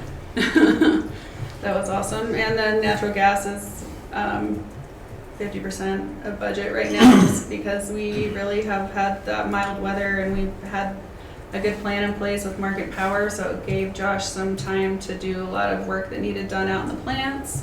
So we tried to take some pressure off of him, let him get some things done so that we'll be ready to go for next year. So I think it's worked out in our favor. And then overall, we're about 12% under budget through July. So that is good news. Of course. Okay. Thank you. Sorry, I got to interrupt. Have we ever taken the IRP around to Heber, Midway, and Charleston and done a presentation to those city councils? Well, it might be an idea to try. Should not do that. No. You don't think that their input would You be just open a valuable? lot of questions. I think it's appropriate for the okay. councils to say, this is here, you're a part of this board, Well, go I'm review not it, and write a against it. questionnaire. I just think that it would help the councils to realize what's happening here. To me, it's a high-stakes document. You guys think about that. I think there's other things. think it I think costs there's so much other wasted things we time. can maybe reach out to the council, but I I don't know don't about think this. this, I don't either. Do you guys report back to your council? Like, Oh, yeah. on these meetings? Okay. I mean, we will spend 8 hours going through this here. Yeah, I'm Yvonne not will have all the disagreeing. questions. I'm not disagreeing, I'm just saying Even though that, she's on the board. it's She an might have idea better for questions than somebody transparency else. to try to approach the councils. I think it's worth saying, hey, this is happening, here's the document, here's the link, etc., and then stop. Okay. You don't want an 8-hour meeting? Nope. Nobody wants an And 8-hour I'm meeting. actually one of the ones that's mostly for the long meetings, so. It's true. So that means something, doesn't it? Yes. Well, okay, let's not consider that this agree. year, it looks like, but Kevin, you could also say what you think there. And anyway, please proceed with your power report, I was really pleased to see it. Okay, and then I just had this last slide. I thought it was interesting. There's nothing to base this on, but our demand this year in summertime, our summer peak, should have been higher based on our customer count, our average usage per customer on peak. So I want to attribute that, a little bit of that maybe to that residential demand charge. We don't know yet. It's too soon to say, but let's keep our fingers crossed that maybe some of that is customer But with the hot response. summer, it's nice that it's We down. made changes. This may have nothing to do. Definitely made changes. This may have nothing to do with this. I'm just curious as to whether, because a lot of the growth, at least in Midway or whatever, but a lot of the growth here is second homes. They're not being occupied year Yes. round. Could that play a part of this here? It very well could. It could. Our customers' profile is definitely changing. And so I'm trying to figure out how to work that into how I'm looking at that. Yeah. So I do think that there is some piece of Some that. part of that. Yeah, but we'll just for now just all pat ourselves on the back and pretend like it was the rate increase you guys approved. Or the rate design change that we have. So anyway, that's all I have. We'll take that. Okay, thank you very much. That was an awful lot of work, and like I say, we can really see your And it was excellence a coming good through job. Good job. there. Okay, so now, Jason, we're going to turn this over to you now for a discussion on the capital plan. And I'm not sure where Adam wants to come in with the discussion on the impact fees. Can I just pause a minute? Sid, if you can come off mute and just tell us that you can say something, we'd really appreciate it. Yeah, Mayor, can you hear me? Yes, we can. Okay, great. Thank you, Sid. Appreciate We're back you. in business. All right, Good, thanks. good. Okay, so Jason and Adam, thank you. As far as impact fees go, I'm happy to answer questions. I guess, what do you want about impact fees? I wasn't, I thought what you sent to us was really good on the update today. Didn't have any concerns about that. It's more just the reality of can we get that much money out of our impact fees for the next few years? And that's a Beauchamp's question. Yeah, I mean, And if I can add to that, and I understand that it's not that easy in terms of how it's calculated and with all the rules and regulations. But at the end of the day, and I'm speaking as a developer, at the end of the day, we want to maximize, I think, impact fees within the law and whatnot. But however that's done. Yeah, I mean, at a very basic level, we have constitutional limits on exactions, whether that takes the form of a dollar amount paid in impact fees or it is an exact science by any means. I mean, our impact fees have really maybe 2 or 3 big inputs that go in, and this is obviously a garbage in, garbage out type of situation. One is our expected growth, which, no matter how much we read the Gardner Institute stuff and how much we think we know, that's still a crapshoot at very best when we're talking about the next 5-6 years. So the expected growth, how that translates into expected demand and needs for facilities. So expected growth versus here versus there. It can look very different as far as what we need is for new facilities. And then, cost estimates, those, the impact fee, the number the impact fee calculations spit out really depends on what type of information we put in. And there's some aspect of judgment in that as well. That's one of the reasons we rely on Mark Beauchamp to do it. I think he does a very good job, but there's judgment involved, and there is probably some ability to say, okay, we're going to be more aggressive with our impact fee projections versus less aggressive. It's not quite putting your thumb on the scale, but there is still a significant amount of judgment involved. And the real issue is it's all good unless someone challenges it. And like the likely challenges are big developers, where this is a very big bill for a 100-lot development or a big commercial project. So they have to be defensible, otherwise we're in trouble. So there's for practical purposes, some range of what we can do and how we can interpret that. And I think we've been, I'm not sure I'd say aggressive, but not conservative with both our growth projections and our projected capital projects. In part from the board's guidance to make sure we're collecting all the impact fees that are justified, that are really impacts of new development. So part of that, I would imagine, obviously, the assumptions and over this 5 or 6 year kind of period that you're looking at, I would assume that the cost estimates, right, for what you're showing in 2025 on a whatever basis is going to be different than what you're projecting 5, 6 years out, based on some type of construction cost inflation, right? Is that allowed within these numbers? Yeah, so when the numbers on here are, again, rough estimates, but we're talking about future, $20, $30, not what it would cost to build, a given project now. So that... I'm sorry. What does that mean? Say that again. For our future projects, we at least attempt to bake inflation and cost increases into those estimates. Okay. So those go into the impact fee calculations. So if something's 5 years out, you're using some inflation factor on it. Yeah, and that's one of the fact that we update impact fees every year or two is already much more often than most other entities do it. And that's, in some ways necessary because of the high growth environment we're in. But I'd say rule of thumb is impact fees don't get stale, until you're talking about maybe 4 or 5 years old. Obviously, the last 5 years have been very different from the previous 15 as far as inflation and cost increases and whatnot.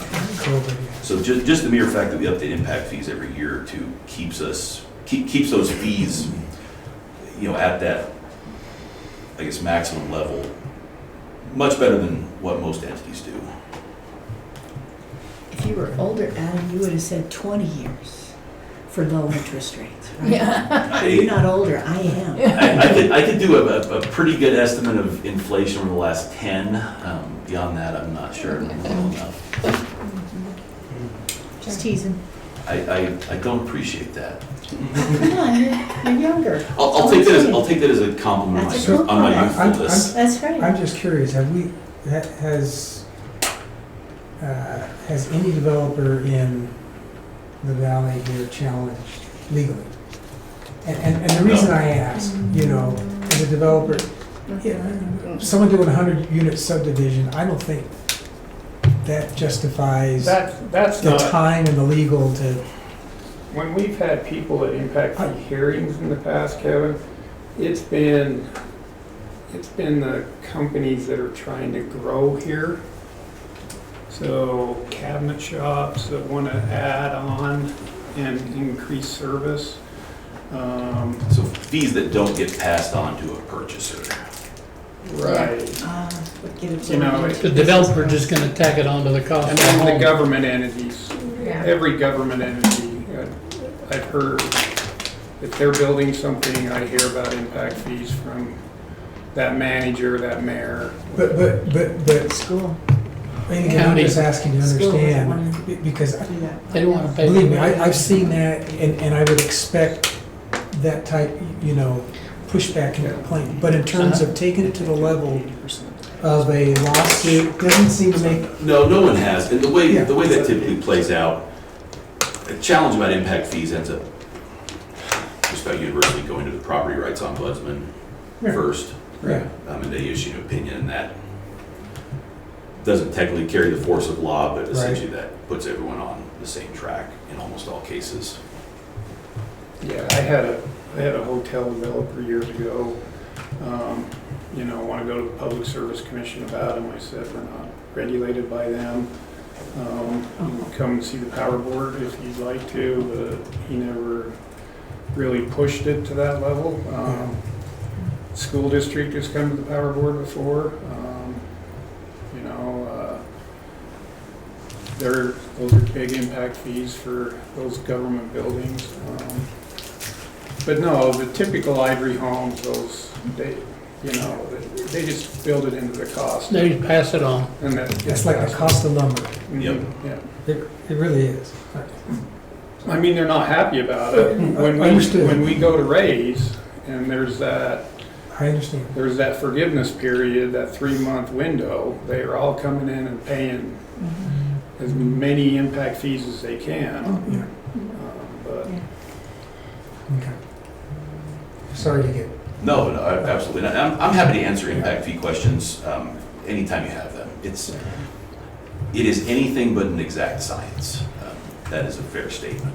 This is a shortcut, or a shortcut's even the right word, a method to distill that exaction down to a dollar amount. Yeah. that's why it's important to have that third party do the study, so that, it's not us cooking the books by any means to get an impact fee raised. It's like going through what we need to spend on capital to continue to have the capacity for the growth. Right. And we hand that off and let them do their thing with it. So It's just one of those, and it's one of those items that, for the people we represent, the residents here, the customers, making sure that developers are paying their fair share for the impact of growth and not putting an undue burden upon ratepayers. That's, for me, that's where it really comes down to. And so as And long as social we're- media calls for the highest possible you can get. Yeah, yeah. If not 100%, they'd be happy with over 100%. and that's the thing is, last year when we raised them, we polled, we had the consultant poll all the other, several other entities, and, we were at the highest in the state as far as on the residential level, which is where the big impact comes from us. Right. And, I'm assuming after we submit this to Mr. Beauchamp and get the results, it's going to be another incremental increase, but it's, we can do what the law allows us to do, and that's about it. So. And that's what you'd expect in an area. We're not an employment center. Utah County, Right. Yeah. Yeah. Mm-hmm. So my question is the types of percentage increases we've done with impact fees, Yes. right? Double digit in the tens of We did a 40% percent. increase their first year. Yeah, exactly. But the point is that I don't see impact fees raising 30%, 40%. They're not. And that's the part I'm kind of wondering about. We know we increased impact fees per the capital plan, but this year, so far, it looks like we're not on track to make as much as we did last year, right? And then the year before that, we only made 700, or so more than the year before that, and yet we raised the impact fees, fees so or raised high the- because we had such a huge capital plan that we could, but we're not getting that money in to be able to do that, at least to the extent that I thought we would. So even though we've raised them, we're not getting commensurate increases in the impact fees that are coming in. Do we know why? Well, it's Because I didn't think the market was slowing the customers down, that are coming in to pay for the impact fees, so. but we're still having customer growth at the same percent, right, that we've had for several years. I'm just saying that doesn't add up. That just means that the growth numbers we used to estimate to make our impact fee estimates were lower than reality. And So we that's need all. to tell Beauchamps that then. We'll give him that information, and was it? I'm I sorry, I didn't plan follow. for So- That so way or our- the other way around. It's going So to our- continue. We have a number in That's our great. budget. It just with our- makes me wonder how how much hard impact do you fees have we to raise expect them to before you collect. get enough money to do So, this. and that's, That's And what I'm if saying. you collect Capital less, isn't that facilities meaning Yeah, that the that- growth is to cover the smaller? part that of means the that growth they is can small, cover. slower than what we projected Yeah. for that number at least. Because it's Okay. 60% of this whole plan. Right. Or, There are Right. 39 million. you know, we could have 197. similar numbers of There's customer no way growth, we're but there are even more close to 200 amp the rather than impact 400 amp services. Right. Or more apartments rather than homes. You know, there are a variety of Do you, things that go into that math. oh, I'm sorry to interrupt. No, go ahead. Go ahead and finish, No, I'm done. Kevin. I'm Did you, done. you're done? I'm just wondering if Mark or Jillian could help us understand that even though we've raised impact fees to the degree we have, you know, yeah, there's interest rates out there. That's slowing things down to some degree. But with our growth, you see what I mean? With our customer growth and our connection growth, I would have thought that the impact fee revenue would be higher, is all. I think you're seeing the impact of interest rates. I mean, over the last 4 years, right, they've more than doubled. Mm. That's a huge, huge impact on the There's purchasing also, power. there's At least for also, the, at least for the, So that makes, the lower priced I can't even imagine the market. The growth. higher priced market, you got facing a lot of without buyers that. coming in paying all cash. They're not impacted by interest rates. But it's the smaller homes that are impacted by interest rates. and it's also, you know, the decisions by the land use authorities on, I mean, yeah, we're hooking up more accounts, but instead of, you know, the quarter acre lot with the one house, that's a 200 or a 400 amp service, we're hooking up a half acre townhomes with 100 amp services, you know, so the actual amperage that you're collecting, That's the lower impact fee, that's the lower, yeah, but it's still so much more growth. it's still But growing. it's not No, commensurate, is it? no, and those developers, they understand all that stuff too, so the more that they can get per square inch, then the less of an impact they gotta pay in things like impact fees. So, Well, that's maybe something we should look at, right? That the 2 townhomes or the 4 apartments are equivalent to the single-family home impact fee, yeah, something like that. yeah, I mean, you know, we could start to break numbers down like that, but I think we should, I mean- because that's the way the city grants our density. The Mm, 4 makes- apartments is equivalent to the 2 townhomes is equivalent to the single-family home in the NBOS. In terms of an impact fee? ERU. The ERU. ERU, but so in terms of the impact fee, how much is the 4 apartments paying versus the 1 home? There you The go. same? That's what I'm trying That's to what see. he's saying, Equal? it ought to be looked at. No, I is don't it know the same? if it's the same. I mean, right I don't now, know. out north of town where there's those townhomes, yeah, you know, you're getting 4 GRUs at 100 amp services, where you used to get 1 home with a 200 amp service. We just haven't looked. So it's a at greater it. impact. Or a 400 amp service. You're It's a just greater getting, you're getting impact. more connections, you're getting more connections, but the same amperage.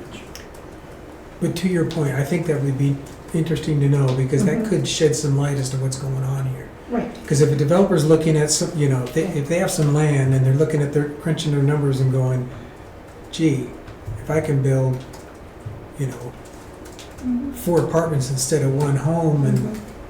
pay less per unit fee and, or townhome, whatever it is, Mhm. they're getting the higher density, but they're paying an overall less impact fee. Yeah, if you will. I don't know how that plays And out. our They gotta impact, weigh in what the market will sell too. And our Right. impact fee is per ampere. So Yeah. Oh, so it doesn't make any It difference. doesn't make any difference, so, but At least when for you're the looking Heber power, at, when you're looking at connection growth, Yeah, this, there you then go. that's separate than the per ampere growth. Gotcha. So, And theoretically, in the 4 units versus 1, the only difference is the final service connections, right? I mean, all of the distribution's the same, the lines are the same, so paying per amp still probably does make sense. if it, Now, I know that's different. 4 100 amp townhomes will pay the same as a 400 amp house, as far as our impact. As far as fees go. impact fees Uh-huh. go. But that's It's probably, So No, I just 4 don't know townhomes looking with at it 100 that amp way. services will pay the same impact fee as 1 house with a 400 amp service. So ours are very granular, so down, technically down to the amp. it's down to the amp, so those 4 townhomes that fit on the same size lot as what's up in Red Ledges, you got a 400 amp big house, or you got 4 GRUs with the same amperes. So, And does that make any difference whatsoever in terms of the overall? Cost to the company? Yes. I mean, there's overhead for billing, there's overhead for more connections. There you go. There's one more meter, but right, but we can only do impact fees for the amper. So all the rest of it's charging got to on be the rest. captured. And All the rest of that type of expenses, stuff has to be captured in demand fee. connection fees, demand charges, cost per kilowatt hour. So, and there's no clawback there, so. I just don't want that to keep happening, I guess, especially when I look at the bill here. Oh, we pass no, along- I mean, that's, Unlike an impact fee, can we pass along actual cost for like the actual meter cost if you're having 4 meters instead of 1? We do that. Pass- Yeah. Okay, so even that's there, the They developers pay for paying equipment, fair but that's share there too. separate from the impact fee. but that's at the I just mean, company. that even in that way, the developer's still paying, And they're that's- choosing to put 4 versus 1, so. Yeah, Yeah, So impact fees. Not a pro-developer person here, but it's interesting that we thought about all those things. Impact fees just deal with what we call system improvements, so not project improvements. So the hypothetical subdivision, the entrance to that subdivision is essentially the cutoff of where system improvements end and project improvements start. So the developer is paying for all of those project improvements, whether they're paying us to install them or whether they're doing it themselves. Transformers and all. All the stuff, that you know, stuff, yeah. past that subdivision sign is all project improvements paid by the developer. The system impacts are, you know, substation capacity or, you know, the transmission and distribution lines to get the power to that entrance, essentially. any upgrades, any network upgrades are 100% impact fee eligible.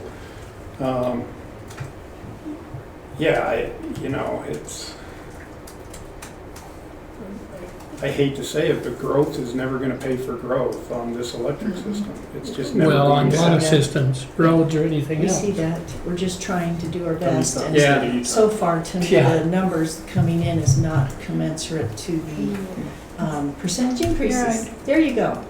So, everyone, let's look at the time. And I've never been one to want a short meeting, you know that. You know that, but I'm just saying, we're halfway through, and we've got a long way to go.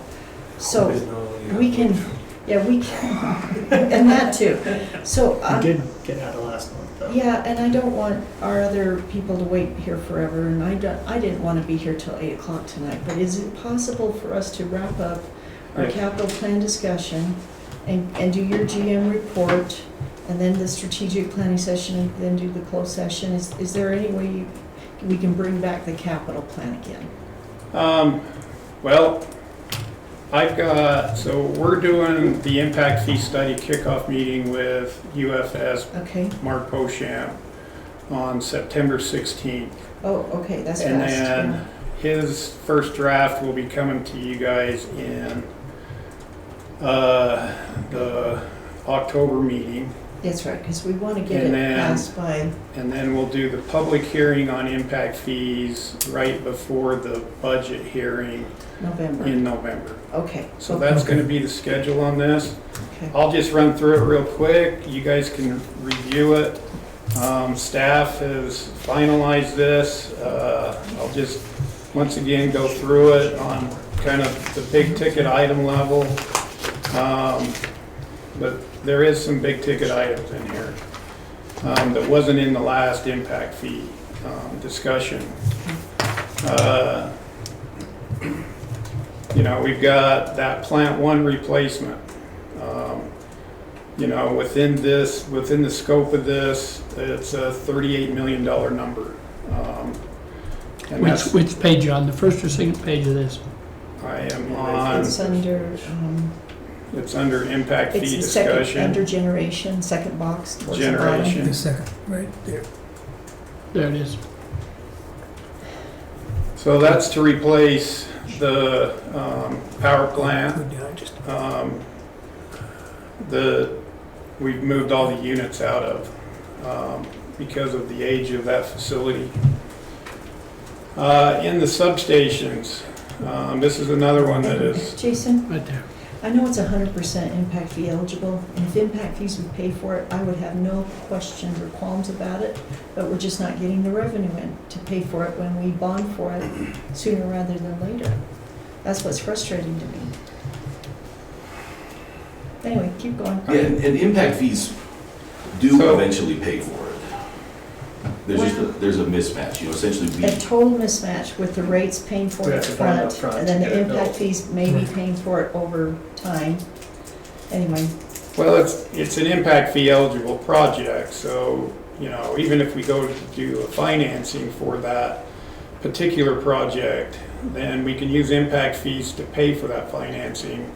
but we can use them through to the pay term for of it, the but we have to financing. increase the rates to do it, which we did. Yeah. We did. We've already increased those rates for that bond, but it still is frustrating to me that the ratepayers have to pay for it up front instead of impact fees. That's just where I'm coming from. I know I can't change state law, but I still get to complain about it. Run for the legislature. Substations are the next big ticket item. We need to just make sure we're discussing. There's, you know, several million on new substations that need to be deployed to serve the load, the additional capacity based on the growth models. Here's, you know, the substation to the north that we'll be talking about. You know, there's 15 million plus, you know, about 2.8 million being spent this year. You know, we got a gas plant substation rebuild at, you know, another 6 million. Midway substation high side rebuild, you know, millions in here.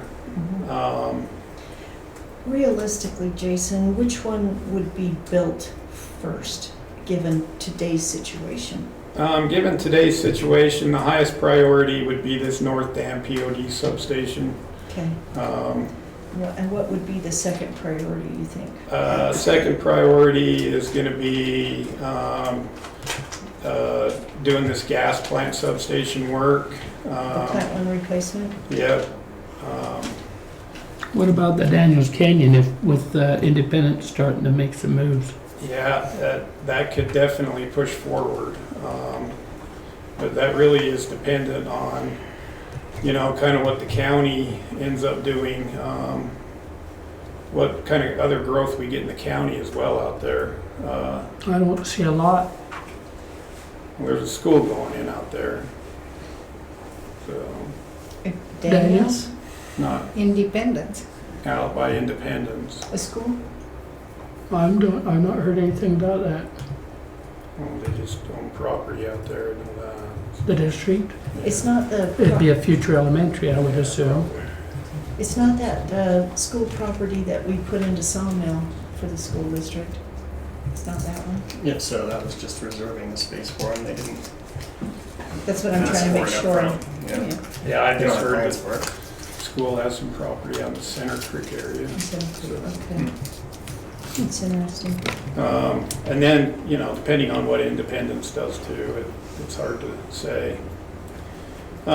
We've got right-of-way acquisition purchases for transmission because, you know, with that substation to the east, a pretty substantial transmission line's got to get built out there. So is that under the lines Yeah, category? what's the name of that one? It's Oh, under right-of-way lines. purchases. Yeah. Lines. Okay, well, that's only 1.8 million. Only? Only. I'm looking at the bigger ticket items, I know, everybody. I know you are. We've got to do some work to get some additional circuits out of the Heber substation on the lines and service side, which is, you know, another plus $1 million project. Additional circuits out of college. You know, in that plan, we've got, you know, well over $1 million on that as well. And I'm just highlighting the big ticket ones that are 100% impact fee eligible. Right, I'm not worried about the lines. I'm not worried about your second Yeah. page so much. I'm worried about your first page. If you're ready to go back to it, but you Yeah, where do you finish wanna up. go? You go ahead and finish up on anything else. Well, the rest of it's pretty negligible as far as impact fee eligible. We got AMI towers that need to be installed that are 100% impact fee eligible. So it's, you know, it's a big 10-year layout. It's, you know, we got it really loaded in the first 3 to 4 years. But I'm happy to answer any other questions on it. But we're about, you know, like I say, we'll be submitting this to Mark Beauchamp probably early next week so that he can get prepared for our kickoff meeting on September 16th.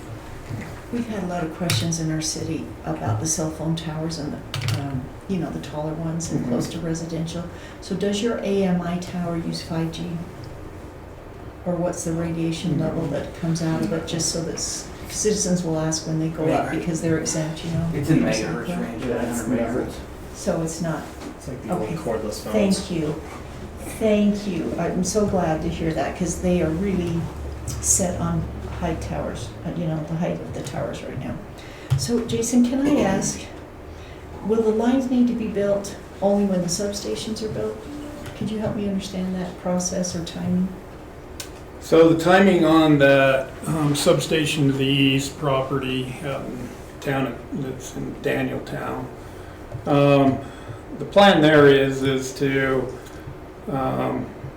start to acquire right-of-way on the existing 46 kV line that runs from the jailhouse or the generation tap. Oh yeah, that's the central Heber area. Yeah, no worries about that. Down through central Heber to jailhouse. Yeah, I'm not worried about that. And also the blowout, once we have an identified route from UDOT, then we will do our best to work with UDOT and acquire right-of-way with them in that new road. You're talking on the south end. On the south end, all the way out 40 to that new site. We will have to acquire some blowout as we go along there. What do you mean blowout, please? So UDOT will allow us in there right away, but if the line goes over, because we got to go on the edge of the UDOT right away, so if the line hangs over, we've got to acquire some. We call that blowout. On the outside of the UDOT right away. Extra easement area that we have to get from whoever that adjacent property owner is. So you have the tower right on the right of way, but up at the top, you got the, whatever you call it, the arms, and the one will be over the edge of the right of way. Yeah, and the engineering and surveying will kind of identify where we need to go and acquire some blowout property. That's just to make sure we can keep the right of way clear of trees and other things. So Jason, UDOT's looking at putting that flyover overpasses both sides south of the hub to go over towards the Walmart area and out. So are you saying we would get the right of way south of that to go down to the Daniel substation? Or where did you say we'd have to acquire the right of way on the new UDOT road, the new bypass? Well, we just work with UDOT and try to stay within the right of way that they're acquiring. Well, they're going outside their own right of way to do those flyovers. Oh yeah, but they're going to have to acquire that land to do those flyovers. Mm-hmm. So we would just stay within the outside parameter of those as well. And that's from Jailhouse down to Daniel. That's from Southfield Substation in Southfield. The new substation. The new So substation. yes, you are talking about coming around from We're going to follow that. 1300, but not on the flyovers? How will that work? Because see, if they come on 1300 South, where the road is, and build it up high, and then still you have to access those businesses on whatever side of that. We would just work and design around what their overall easement is on all of that. So Would it be on top of their flyover? No. So it would have to be down below? Yes. Boy, that's going to be really pretty. And you can, Put flowers on. there's nothing good about transmission. Oh, We got a guy No, I'm over just saying, just- it's really gonna be We got a guy ugly over Midway because the last transmission fall, put lines it will be underground. at the, close to the height of where that flyover. We got comes 10 across. documents from That's him 30 feet today. high. And then the diesels, I'm just saying, Well, I and don't know if it's Yeah, gonna I don't protect the report it. lines, you know, as high as you build up. Yeah, just when you're out and about, there's plenty of transmission near those flyovers. You can kind of see how that gets I'll have designed to- and looked have at, to look at so. Okay. And there's nothing, these are very polarizing, horrible projects, but it's the only way you can get, it's the only way you can energize a substation. People when you want to need keep it. turning their lights on. You can't put it into their base that they built up 30 feet high. Because that's like burying them, and that's too expensive. Well, it's getting Well, too well, much it- for traffic. Impossible to maintain. They won't, That's true. they just won't allow it. Okay, I'm just So- trying to see. Where they'll allow utilities is at the outer edge of their easements, Yeah. of their right-of-ways. Yeah. And they do allow us to build there, but it's at the outer edge of those, of whatever they are going down through and acquiring, so. My next question, please, is did that Plant 1 replacement get put into the IRP figures? Yes. It did. So it would change dramatically on the IRP if we did not do the Plant 1 replacement? No, because that's just additional gas generation going forward, so we just plug it in as some other gas generation product, I you see. know. So, Well, I can't remember, and I'm so sorry to keep harping on this because I feel like this is our next bond question. Yeah. On that Plant 1 replacement. That's our next big bond project. Sid. Sid, okay, thanks Sid, thank you for coming. Looks like he's dropping off Riley. Have we determined, not the Lazard scale of the levelized cost of energy, have we determined our cost per unit? I won't say kilowatts or whatever it is. I'm sorry, I'm blamed that way, but have we determined our cost at this price for that Plant 1 replacement on what's that measurement compared to the Lazard scale? Is it within the Lazard scale? Is it on the low end? Is it on the high end? If we build it at this price, for what potential? well, if we build it at this price, I think Bart's LCOE analysis came in about $91. Emily's came in at $117. That's right, that's right. And And that's with You interest. guys arguing about that? That's with the interest cost. that's with interest and Yes, yeah. fuel projections, all of that. You know, right now, what are we striking for now, Emily?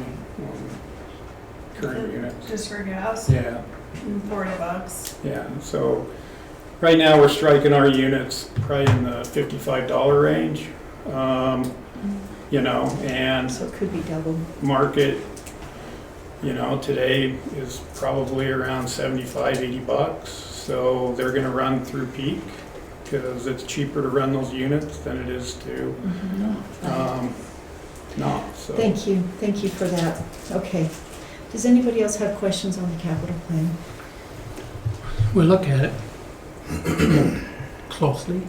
Well, while you're looking, what's the No, I mean- $9 million for the Southfield substation in 2029? That's the second transformer. And what will that do? What kind of, Allow us to take the first transformer off the line so we can do the requirement to test it. Also provides reliability, so it's a backup? right now, basically you have the 138 kV to 46 kV a step down transformation there, Mhm. and there is only one device doing that for the whole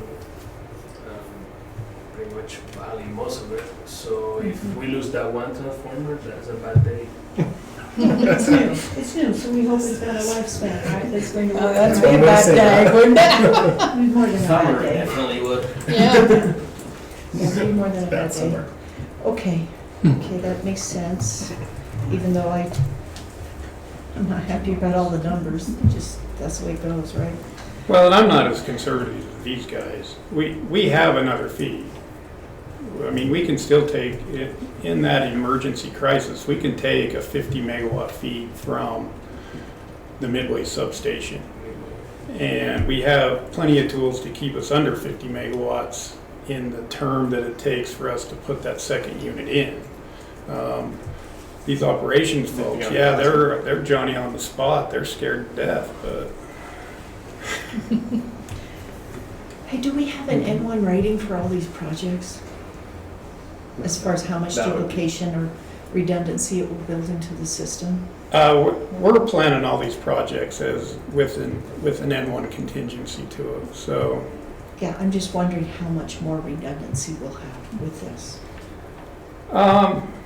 Well, we won't have like a ton of excess capacity because we can't charge impact fees for excess capacity. So we're building to meet the capacity of our system with an N-1 contingency on all circuits. Okay. Okay. Except for maybe no, not those. No. Okay. I can't think of anything else. Well, I know it's big numbers, but going into an impact fee study, I just feel like the right thing to do is to load it as realistically as we possibly can with what we feel like we need to get built out in order to serve the load, and that will increase impact fees. So, Yeah. if I start removing some of this stuff down before we do actual rate, if there's something that. So you're saying this is the potentially worst case scenario. If we made a change or something and pulled the cost down, we would reflect that or potentially reflect that in rate study. No, I can't do that. Once we do impact fees with this, and this is what's going to get submitted to him for rates. Okay. Yeah. And I'd really like him to see if he could give us some kind of preview on that, because I'm not interested in raising rates double digits anymore. And I know you front-loaded this, not so much back-loaded it. I don't know what the back might look like at this point either. And if you're thinking, no, this is all we need for growth, I'd love to hear that. If you're saying, no, this is just the beginning of still what we need for growth, then that's, concerning. With what we know today, I feel pretty confident that got a capital plan that will fulfill the need. Momentum decides to build a 10 megawatt Grand Regency hotel up there that they haven't told me about. No, that's not in here, Have you got the 5 they're planning in here? Yeah, we've got what's kind of anticipated up there, but. So, I mean, That'd surprise us too. not to hold you to it, I know, the consultant's gonna do the study exactly. But just simply based on this, do you have a ballpark range as to what? Low end 4, high end 8% increase in impact fees. Okay, 4 to 8. Well, that's very different compared to what we've done. No, last time was 4%. I thought it was double Rates digits. were more. Rates were more, but that 4% was following a 40% increase 2 years before. Yeah. That's right. Okay, that's where I'm still stuck. That was the big one. That was we did that one. So, I gotta think 4 to 8. No one's gonna be barking. I mean, some people are gonna bark no matter what, but I can't see someone complaining about an 8%. No, on impact fees, I think it's and like I say, we have pushed some projects forward. We did get good level 2 type estimates for this plan, so we feel like we're in that plus minus 20% range. And that's, these projects are fully loaded with that level 2 estimate with like interest costs and various other things. So we don't think that we're doing anything that, is out of the ballpark here. So the big number is that replacement of plant 1, but at the end of the day, we're out of spots for generators, and those generators supply internal capacity to our system, and they're a pretty vital player in us serving load. So, Any other questions? Okay, it looks like you're going to go forward with Mark Beauchamp on what's presented then. okay. Sound good? Sounds good. All right, let's go to the GM report, Jason. Okay, just quickly on the GM report, went to the UAMPS conference. I sent you guys some documentation on getting our utility prepared for wildfire risk. A wildfire mitigation plan will be coming to you. You know, we're gonna start diligently working on one of these as soon as we get Mark working on impact fees. So it'll be coming to you hopefully by the end of the year. How much are you working with Jeremy Hales on what they're doing there? We work with Jeremy quite a bit. You know, he's doing that emergency plan and, Yeah. and we're doing well, there's two things going on right now. And we with Jeremy, we just kind of work with the ES-12 function, but on this wildlife mitigation plan and policy that we will come up with, it will be approved by him And based on what those discussions and are. the fire marshal and everybody else, based on, you know, in intertwined with their plans. We plan to work with them very diligently Good. on this, so. Anything I can help there with? So will we need the fire fund and start to build that into our budget? Well, where we're not insured, you know, I think where we're not insured on, can't find insurance on wildfire, then, you know, just gotta make sure that we're, you know, our reserves are in a good spot, and you know, we have the awareness that, you know, we've got to get, we've got to be able to fix our system if a wildfire were to come through. You know, we've got to have those funds available. You know, you may get recouped for those funds through FEMA or somebody like that. But to begin restoration, and that will be part of the plan as well, is, you know, what's our restoration plan if a wildfire does come through a certain part of our service territory. And, you know, we're just going to follow, you guys can look through this stuff at your leisure, but we're going to use these as the templates for our plan. We've also got plans from Moon Lake Electric and Flow-L Electric to co-ops that have done wildfire mitigation plans. Okay. We're going to, you know, kind of work off their documents as well to make sure that we're kind of following what our neighbors do. The one thing I wanted to highlight on this is this public safety power shutoff is now considered prudent utility practice. So inside of that plan, and this is, our customers are not going to like this, but on red flag days when conditions are right, you know, it is now prudent utility practice to actually de-energize lines so that they cannot start a wildfire. Preemptively de-energize lines. Now I say this is a tough decision for boards to go down that path, but you know, where it's now being considered prudent utility practice, we have to kind of abide by that. That's kind of one of those obligations that we have as a utility, is to operate this utility with prudent utility practice. But that's basically our negligence standard. Yeah. Right. Below that, we're And it's negligent. primarily because of the fires and the changes to the insurance market and the fact. Well, but the PR part of that is to let the public know that's going to be frustrated that de-energizing and not causing a fire is a lot cheaper than the fire. Yeah. Yes, but some of these public safety Without power insurance. shutoffs can last Without days. insurance. Yeah, Yeah. Depending on the extreme weather. depending on the red flag on the days. red flag days. So It's not everywhere though. It's, No. It's areas where there's the higher risks. What part of our service territory is that gonna touch the most? it's going to be mostly cabin communities. Yeah. Is in that red zone. Well, we should let them know that. Oh It's yeah, coming. Is we've it got to for do their- it. We've got to make sure that we do this. The other thing that could get to the board level is the vegetation management plan in those areas, because we don't have a choice but to go up there and literally clear cut those right of ways and make sure that there is nothing, that our there's no vegetation within our easements. Well, that's okay. And those cabin communities don't like that. But Timber Lakes is okay. It's all underground.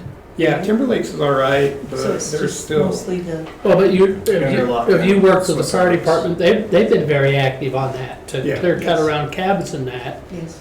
Let them work together with you on the lines and everything else too. Oh, we'll have to. I mean, there's no doubt. I mean, even the little bit of work we did up here, up in those places this year, the tree trimmer almost had to call the sheriff's office a couple times to be able to continue clearing, so. Yes. From Yes. pushback, Oh, yeah, they don't want, I mean, Makes, taking our makes trees. sense depending on where it is. yeah. yeah. But boy, if there was a fire and it burned their cabin, they'd be on you.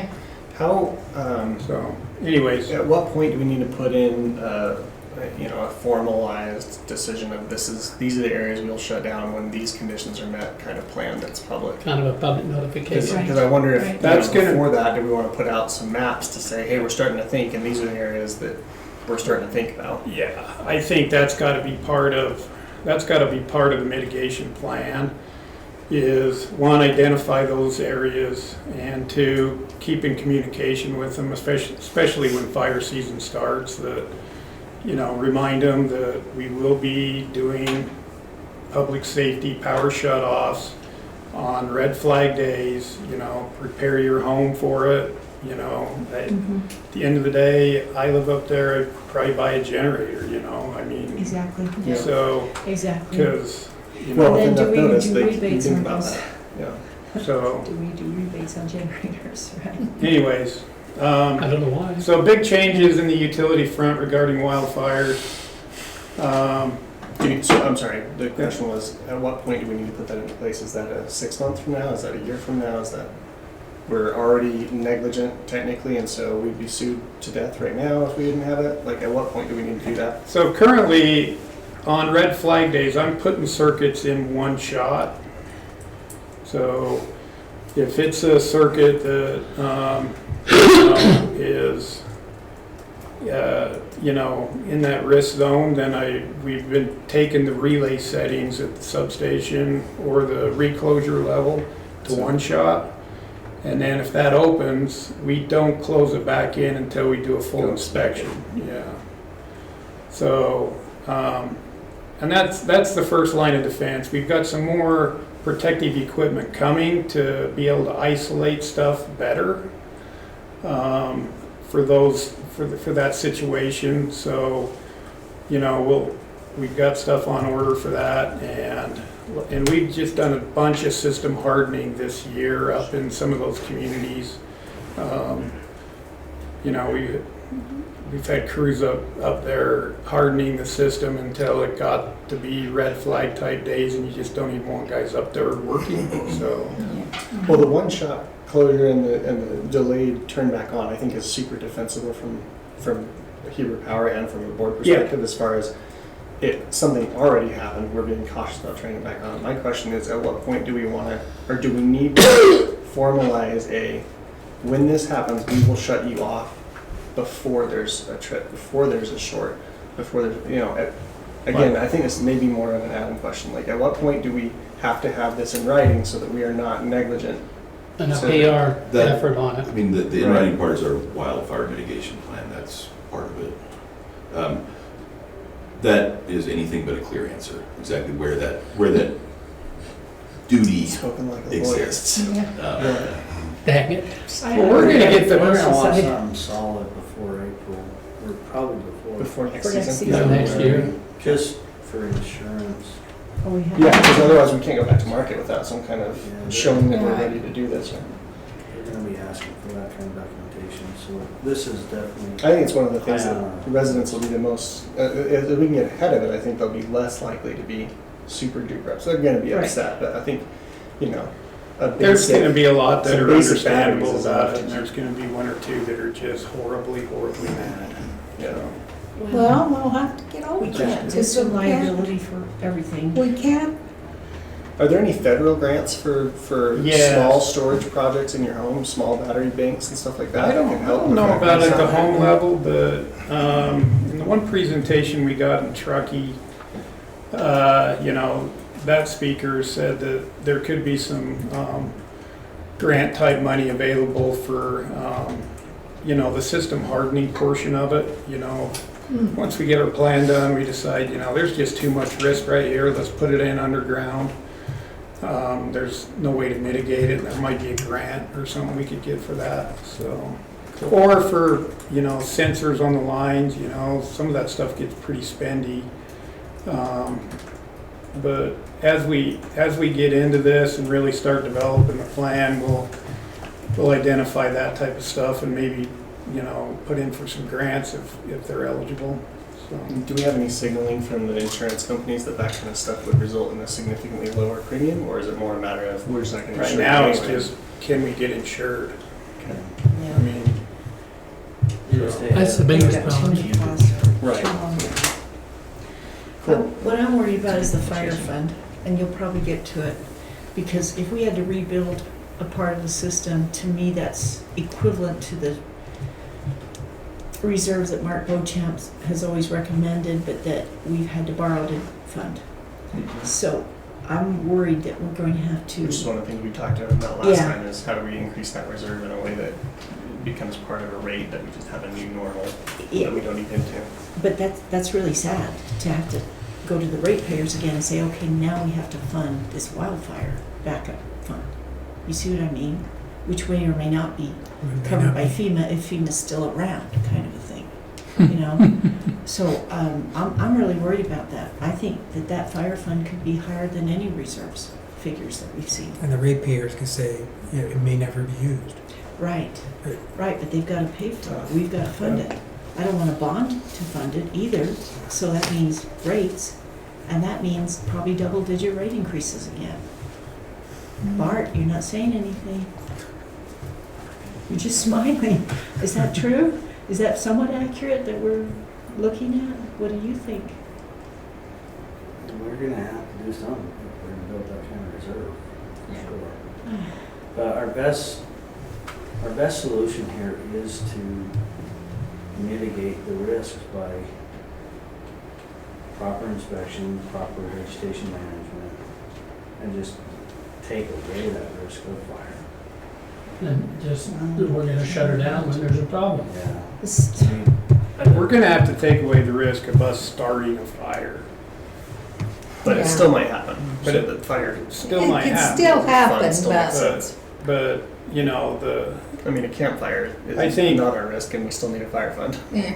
I think if we do our very best to, you know, mitigate that, then, you know, like I say, if a wildfire does hit us, that we didn't start, had no part of starting, How do we fix things without our own We're- money first? we're gonna have to just work through the process as other utilities do of documentation, just making sure that we're doing everything right, so that, you know, as we spend that money on the rebuild, we can get it back through the FEMA stuff. I mean, that's, you know. Or even insurance from the people that caused the fire, whatever. Mhm. Yeah. So, anyways, this is our current service territory, just so everybody can see it.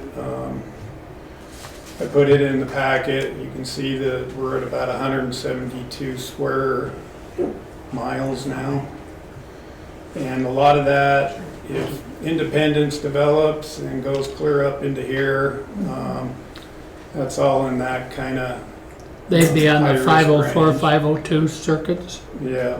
But they would be buried too, right? Yeah, well, you'd make them bury it. Exactly. So Has Independence? Timber Lakes is all buried. Where our big exposure is over here on the west bench. So do we know if Independence is going to require underground service? We don't know anything. Don't you think we should go This ask them board to do can. it? This board can. Okay, thank you. Very good. We Appreciate can it. or can't? Can. Good. Well, if we haven't done that, we need to do that. It'll be in that wildfire mitigation Thank plan you. and policy Great. that If you're in a tree area. if you're in that high-risk area, it's all underground.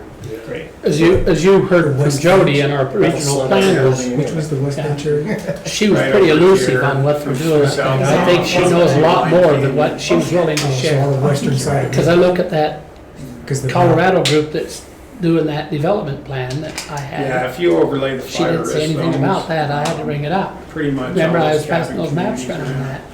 And what's bad is they She's- burned one. That's interesting, Kim. They burned. She back in will not be 90s. named, so I would refer to her on the county. Timber Lakes or Midway? No, The other is. these west benches. Yeah. In that 90s fire, we lost a lot of cabins up in I'll have to tell you it's a different deal. That was scary. I Harry lived Potter on connection. Midway Hill, or on Homestead Hill, in that fire. It was 80 feet from my house. No, Did you have your hose out? that's happened. We had, yeah, we Spraying your roof? 24/7 spraying the house. Okay, It was 6. It was very scary.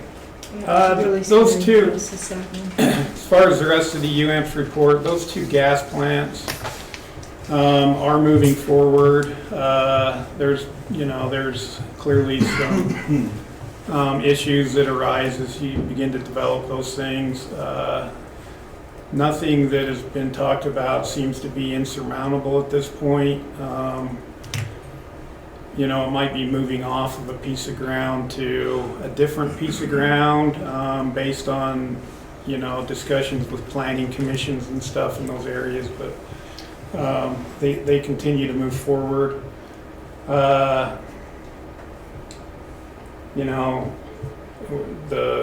UAMPS budget year closed out, and the margin that they owe us after that closeout is around 100K. I think it was 104,000. So we'll be getting a credit back on the wholesale power account of that in the next few weeks. And moving to the IPA update. IPA continues to do the commissionings on units 3 and 4. They figure they have enough coal in the pile to continue running the coal units until they get into November, where they plan to have both unit 3 and 4 fully commissioned and be running off of natural gas as they run out of coal.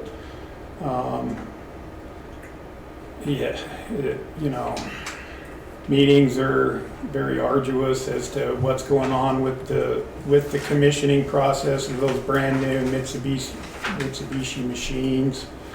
They're being very conservative through the startup process, but they do have clear goals ahead to get these things online. We have about 2 megawatts of power called back for the winter season out of IPP. So we'll continue on coal until they get the gas completely commissioned and we're running gas, but we anticipate that 2 megawatts being served by natural gas generation from about November through the callback period of April, and then we'll reevaluate. Crazy to shut those coal plants down.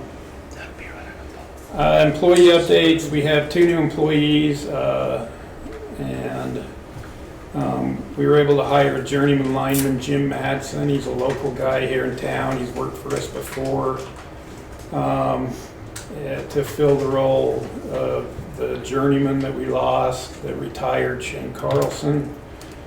And as a new fleet manager, we hired Nate, I can't say his last name. Bijoli.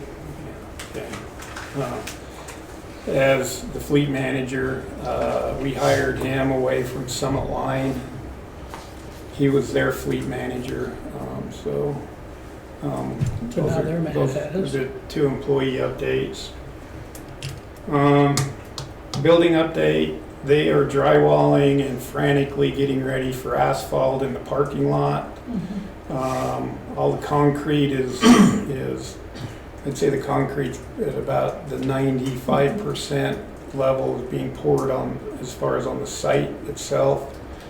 Curb gutter, sidewalks, aprons, that type of stuff. They've got a few more pours to do this week, and then they'll start bringing the road base in for the asphalt. Interior, they are drywalling right now. Insulation is finishing up likely this week, and then drywall will continue in the next week. Also the siding, the hardy board siding, on the exterior is also beginning to be installed on the building. Could you guys get on that tour last meeting, but figure out some time to get it. Yeah, anytime anybody wants to come down and see progress, just come down to operations and somebody will take you around to see it, find time to walk you through it. I'll do that.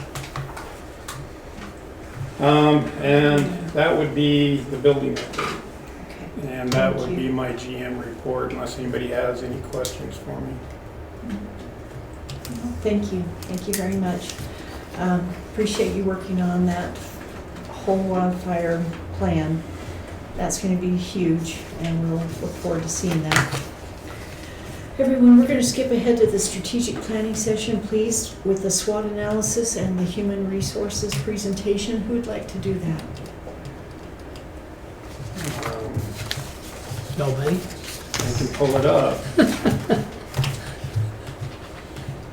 I just had a couple of questions on the SWOT analysis. Is the HR contained inside what we were given, Carly, or do you have other materials to present? It's on. Okay, all right.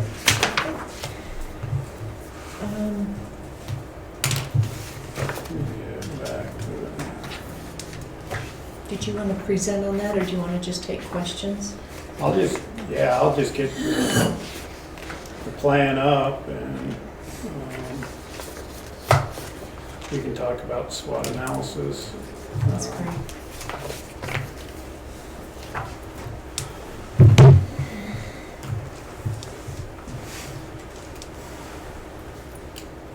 And this is where we landed last year when we went over strategic plan. Can you just explain to me on opportunities, what's a new voltage class that you put in there? That's our 138 that we got with the second one. Oh, so it's just the 138 kV line? Okay, maybe that could just be explained on Probably that. where it can come off. Yeah. Maybe it could come off, right? It's already in place, right? You said this is where we landed last year? This is not updated? It's not, we haven't done any updating. It So, is still an opportunity because the more we build substations and we place them on the 138 kV system, that's loading that is not going to be in the 46 kV system. So it's still something good to have. Well, can we just identify it then as the 138 138. kV system? Yeah. Instead of new voltage Opportunity. class. Yeah, I thought it meant a new class of Classification for of rates, Rates. something like that. I wasn't sure. Sorry, I didn't remember it from last year. Do you want to also talk about the expanded community leadership under opportunities? What was that about?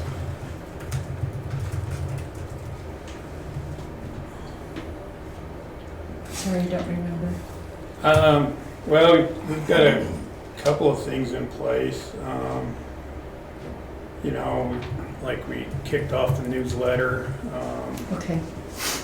just being more, I guess, proactive out in the community as far as letting people know how to save energy, how to do that type of stuff with the newsletter that Okay. we've got going out. Does, on, We could definitely keep it in there and continue to grow on that. But, Sure, sure. on threats, is the extreme weather, does that cover the what we've been talking about on the wildfire mitigation and stuff, or do you No, need to add something there? Wildfire definitely needs to be added to Yes. threats. Wildfire threats? Good one.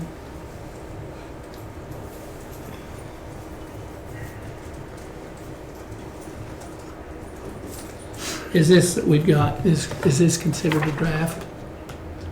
Or is this Of what?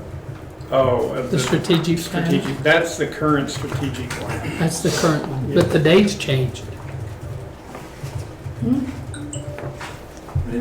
It's It's, in the draft format now. yeah, this has changed from Yeah, the, I updated that to be, so what we sent you was the latest approved version, but I have adjusted the dates because it's now entered into the annual draft cycle as we evaluate it, you guys do as a board, so. Okay. so it's showing approved 9, so next month we'll approve it, right? Historically, we've approved the document in September, and then once the approved budget is finalized, then we drop the 5-year forecast in the back of it. But Yeah. that usually drops in January, but the language of the document itself usually is for September, because we use that as kind of our driving force for how we manage the budget process. Yeah. And you're definitely, I brought this up in our staff meeting today, when I was sitting in the UNAP's meeting last week, I was thinking, so this version, we put this together about 10 years ago, and we've modified it over the years. But with the amount of growth that we're seeing in this valley, I really want to, between now and the next board meeting, look at this and see that it embodies what you envision as far as strategic plan for what you see happening in this valley, because we are definitely in a very strong growth mindset right now. And I think there's areas within this strategic plan that you may want to strengthen the language to accommodate some of that growth. I agree with Kendall that we need the wildfire threats put into that and then have it addressed down below where you've done that and talk about the forthcoming policy and the funding plan, right? I don't know if we want to put insurance issues. Yeah, I was thinking about that. Yeah, I don't know if that's a weakness or a threat. Well, It's it's a threat serious. because it's external, but we're seeing it in more than just even the wildfire stuff. Oh, yeah. It's all insurance. All Yeah. insurance right now, Right. being attacked. Well, we better put that in there too. That's real. Well, that is, I thought I saw that and I'm not seeing it. Mm. Part of that expanded community leadership too is, like I went to that meeting that Kendall was at, the county on, what was that even called? I can't You're remember. welcome. The regional planning, The one with Jeremy, Yeah. so the emergency. Yeah. emergency plan. Heber Light Power is definitely heavily involved in that stuff. You know, Jared's been on the chamber committee, I'm the Rotary president next year, and stuff like that. So we're making sure that we have a broader footprint. So that's part of what goes in there and answer your earlier questions. And we need to be very active in that stuff. Okay, so that's 2 to add to threats. And What, then try to insurance? address them. Yeah, wildfire insurance. Is there anything else we're missing? Not just wildfire insurance, but all insurance. No. Well, all wildfire insurance. threats, And insurance, insurance. all Yeah. insurance. Yeah. Maybe it does say insurance costs and availability, Yeah, availability. Yeah. because it's both. It is. I agree. Is there anything else, Jason or staff, that you think is important to put on there? Or that can come off that you think isn't an issue anyway. When I reviewed it, I mean, that's kind of what I was thinking was, we got more threats. our strengths are energy portfolio diversification. We're working through that IRP process. You can see how diverse we're trying to become. Our employees are definitely a strength. Our restoration speeds are, very high utility type times. We have a good safety culture here. Customer service, top notch. I didn't see anything that needed to necessarily come off. Well, that's, when you said that, I just, I thought on the weaknesses side, why have we got accidents in safety? With our safety culture we have with the company, is that really a weakness? Well, It's more even with the strength of our culture, It's always a potential. There's always potential, and in our business, like literally, to say that there is never going to be an incident is kidding yourself. I mean, we had a lineman get cut the other day, had to go get some 6 stitches in his hand. You got a lot of guys out there working. They're very blue collar. I feel like the culture is good, but there is still, that risk is always out there. So that's actually one that I wasn't going to bring it up right now. I figured I'd send some changes over that we can put in, but like that's one of the ones where like as I read through it, if I were an investor, right? HLP does what it can to ensure the proper safety features. That means nothing to me, right? Oh, you're reading the language. Yeah, And so I we need wonder to be if there's stronger. we are doing this OSHA thing, we are doing this incident tracking, we are doing these additional trainings, this is our safety, we have a safety program that is tied to compensation or something like that. I mean, I think there's something more. I've got some ideas. I did not expect to talk through them all tonight. I was just going to send an email to the board. And absolutely. Like, hey, I think this is our way to show that we are buttoned up to the public is what I'm, same push from last year. I think this is an opportunity to show we're aware of these things. We're doing as best we can to do them. In some of these cases, we probably have to explain what we're actually doing. To take advantage of these and it seems, and fix these. at the same time, it seems the language is left in there, like, as you're pointing out, is that we could be doing everything we're supposed to be doing and just the nature of the beast is there's going to be accidents.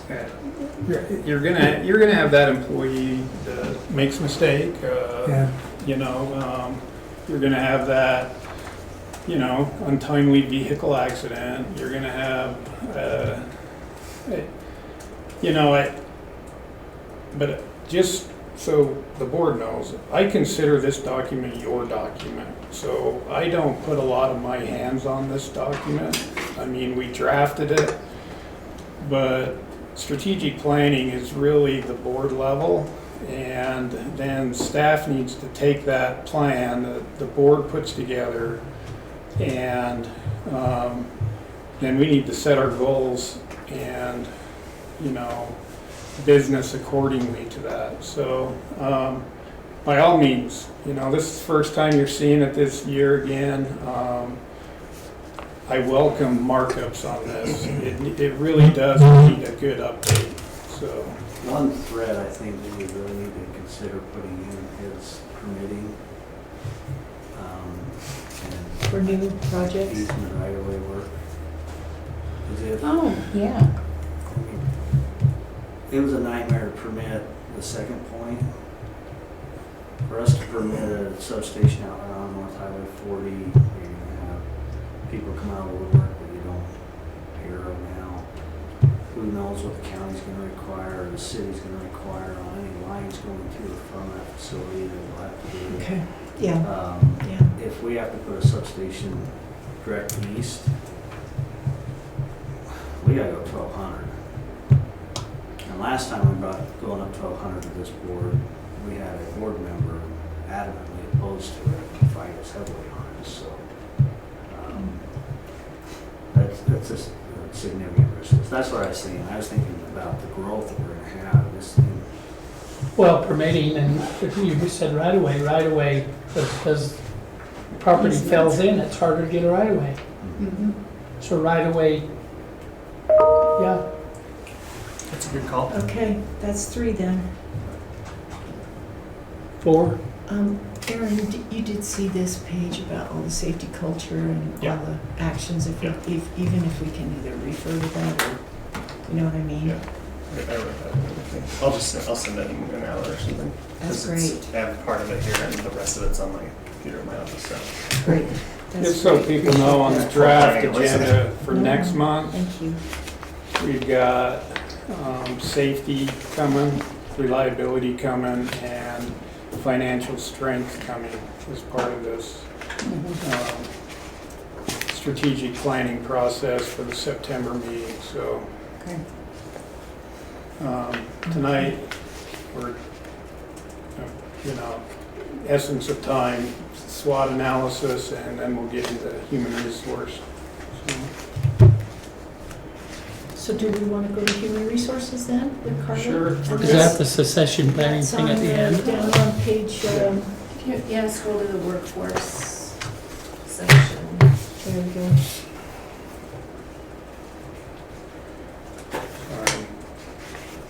I think it's down Thank you. still. What page you on? right here. Right there. Yep, What is that one?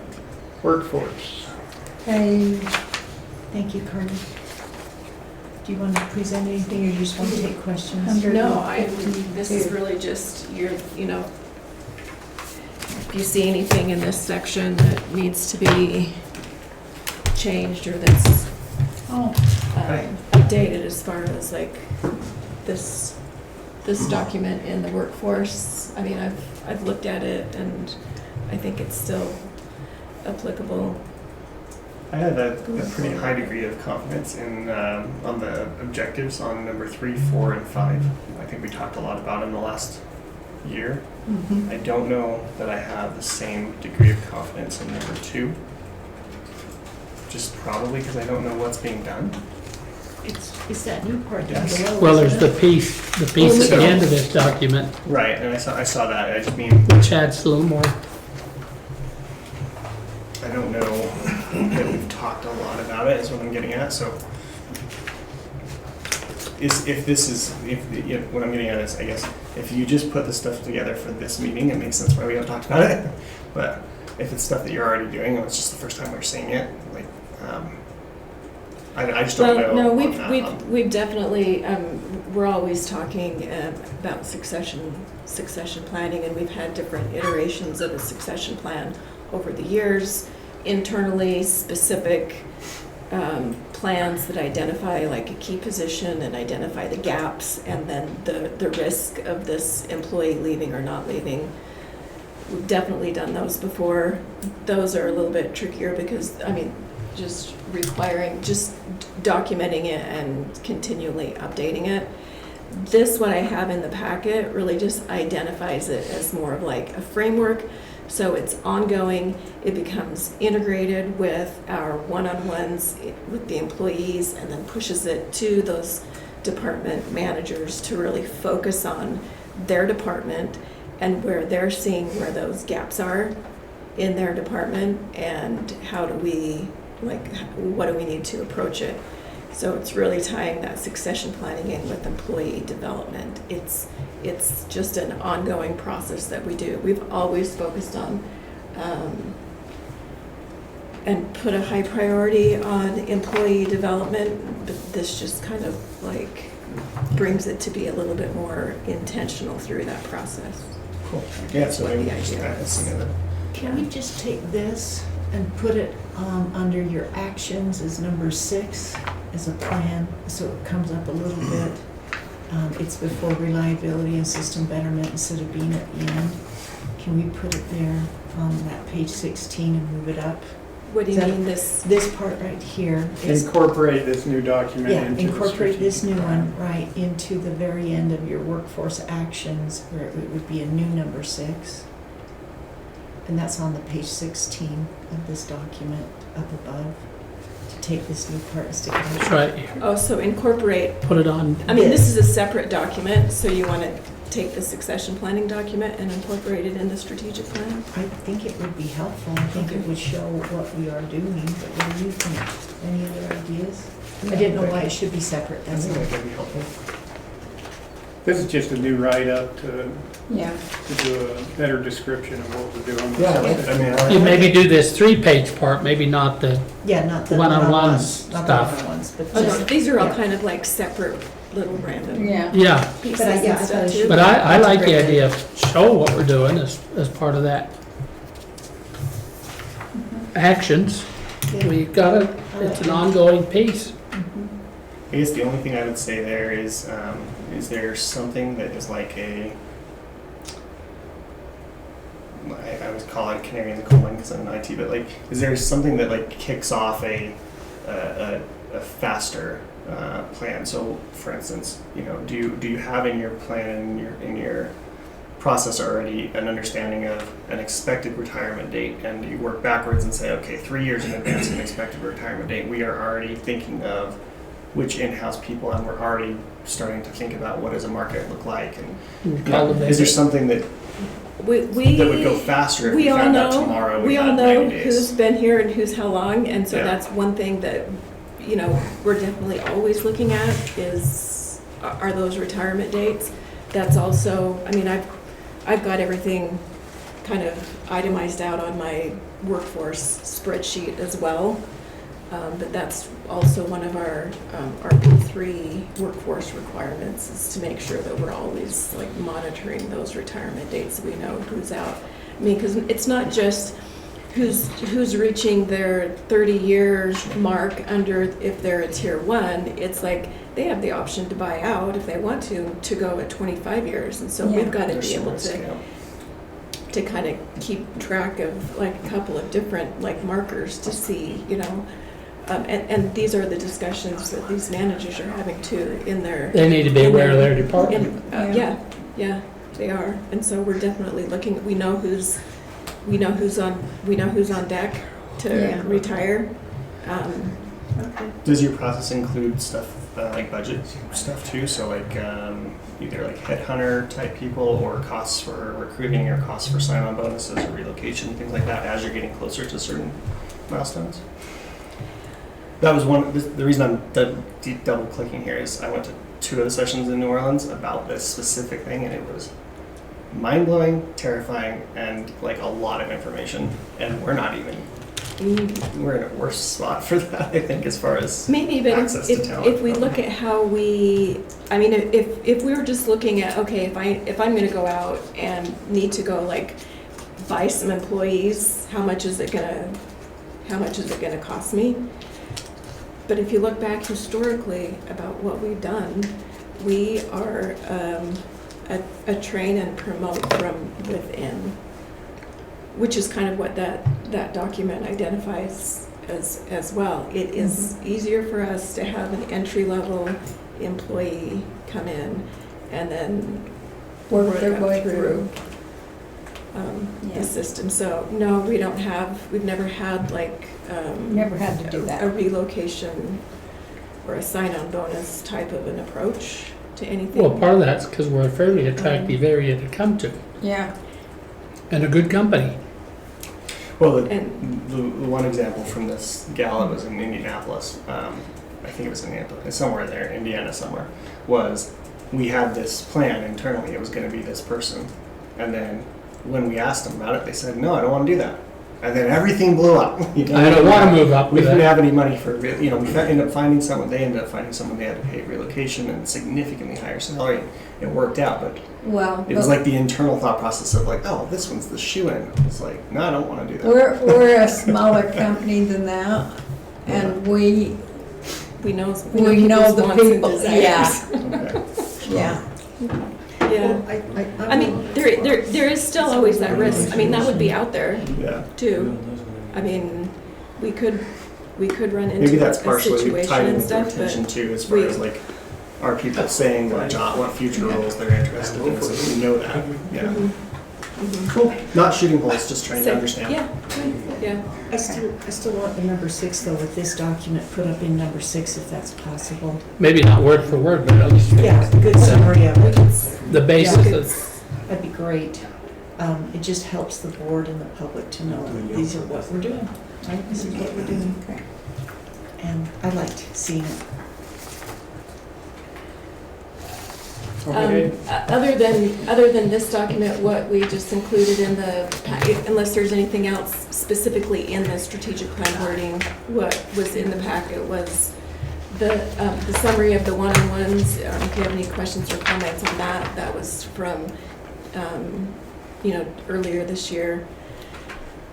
I think that just also kind of supports, I mean, you get the general sense that people are happy working here. Yeah. They I like know their we- jobs, and Yeah. that goes to we're able to retain Yeah. our workforce. I know I remember talking about it then, but no offense, Jason, but I remember saying something to the effect of, I think it might be hard to get more negative feedback. And I know you disagreed with me, but it might be hard to get more negative feedback in those one-on-one sessions. And was there a way for an anonymous feedback or an anonymous employee survey or ENPS survey or something like that? I know your feedback was actually a great conversations. I hear a lot of negative, so I hear you. I remember you saying that. I still am curious though. Is that something that you feel like is necessary? Or, We've done some of our past employee engagement surveys have been online, anonymous. oh, cool. And stuff as well that we've done. This one happened to be. I was sitting down with them anyway, so Yeah. we created this one. So. Yeah. Which I so still think that's is how super admirable. it worked out. So Okay. I'm sure the looks employees great. appreciated your time too. this last, just the organization chart, just showing Who's where potential and what. and potential positions where the need is for Right. future employees. Right. So. How hard would it be to work this exact slide? Because I'm guessing this is an 18-month view, 12-month to 18-month view-ish. How hard would it be to get a 5-year view? Just to help the board understand, what does it look like? well, this is 5 where it years is from right now, right? Right? Is it another, I don't know Well- what it is. Because if this is 18 months, which is great, like what does it look like one more? And I think Yeah, we run pretty lean. 10 years then. Right, like something to say, what does this a future salary outlay look like? Just because we talked so much about salary, Kevin had a lot of questions. If you remember when we had that salary discussion, they were good questions, Kevin. But I think having an understanding of what that headcount looks like in the future, as we see those market rates increase, will help us. So what you'd like to see is the positions that's going to be Yeah, probably what does this look available like 5 in years 5 10 years from now. Like we- we might need more, yeah. And but- we could match with, I looked, It's not you know, strictly this, I'm just curious. It's, we it's also pretty kind good. of benchmark through the APPA operating ratios. Mhm. So when I'm looking at the operating ratios, customer count per non-generation employees, kind of Oh. what their metric is, we fall right in. It was the 2024 numbers I was looking at, but it was for customer size 10 to 20,000 where we fall. I mean, we're going to be approaching the 30,000. of that. We fall right in. That was about 340 customers per employee. I think we were at maybe 50 customers right now per employee. But I went and looked at where were we last year at this time with our customer count. And from the numbers that I had from just that year, August to August-ish, roughly, was about 790. So it matched pretty much. We've added kind of 2 employees to our fully staffed employee count, which kind of matches up, which, another 350 employees or customers equals another employee type. So we're kind of looking generally at those metrics with You APPA. notice on here, there's no help for Carly or We're- Patricia. Yeah.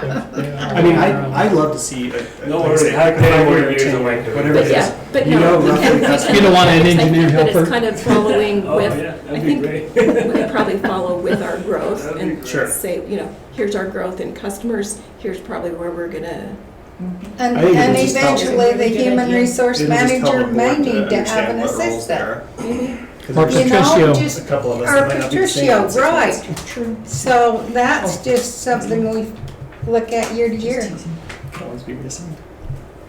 Just based on how we've grown over the years since I've been here, in 10 years, we're gonna have 60 plus employees, Yeah. and we're at 47 now. I mean, It's gonna grow. You'll need more linemen, more. and like I say, like Carly said, we tend to hover below those kind of public power averages. It's hard to compare our employee count with, say, like the city of Murray's power Right. department, because they're farming so much help from, just overall city admin. So, Right. but like Bart and I were talking, the guys from Truckee, and, about the same size system, everything else, and they got a whole bunch more employees than we got, so. It really is, like, it's unique, it's so unique to your system. Who's your customer base? Right. Where are your lines? How big is your service territory? Yeah.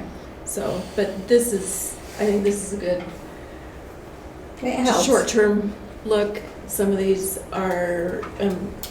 positions kind of come as a little bit of, this move that we're making into the new building, changing up warehousing system. Yeah. There's some of these new positions are gonna get filled pretty quickly after we get into the new building, just because the only thing that's holding us up right now is Place to no put. space to put them. Well, that sounds like we're going to have a larger increase in personnel costs next year. Oh, yeah. And so that's good. These are not. You're already these are not projecting entry that with good chance for raise. Okay. But see, if our system keeps growing at the rate we're growing, you could see, you'll notice we're a pretty horizontal company, there's not a lot of positions to move up. But there underneath Riley, you could see that to start to go vertical. I mean, because we could have to hire two That's to why I'm three asking for a 10-year inspectors. That inspection group could be its own separate little direct report to Riley, with 3 or 4 employees directly reporting to whoever that supervisor is. I can see a couple of reorganizations going on here. Engineering department. So I see where you're going with your question there, and it makes sense. The other context of the question is 3 of your spots that are normally around this would not be the same 3 people 6 months from now or a year from now. Yeah. So having it out of your heads onto paper will help future boards.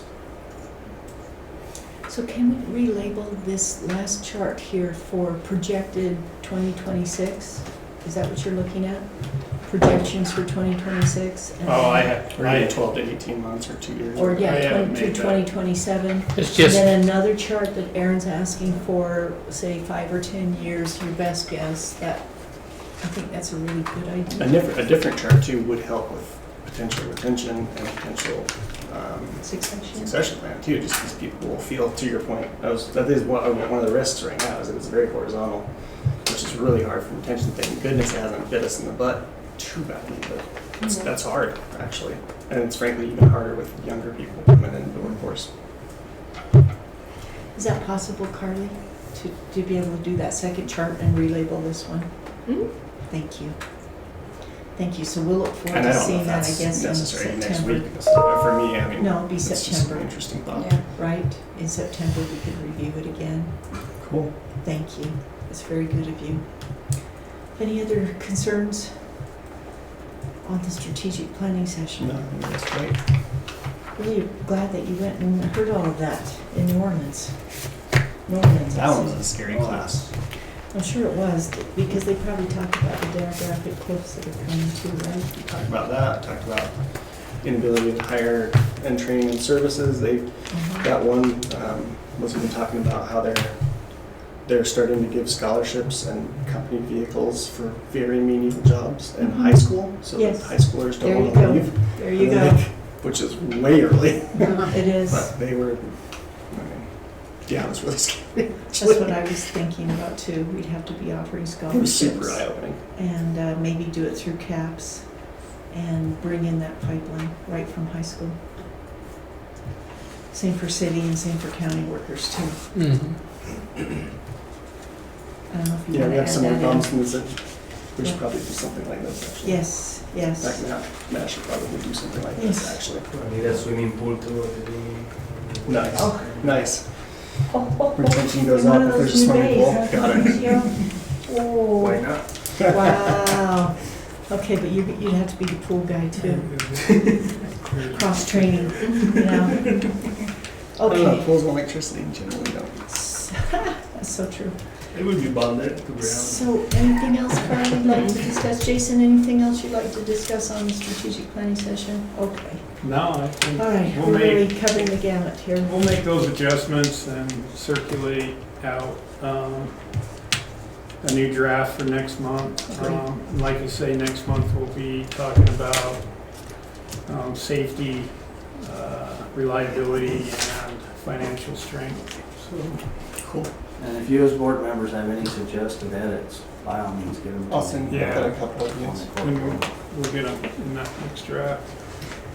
Okay, if we're ready then, we will move on to a closed session to discuss the purchase or sale of real property and/or personnel issues.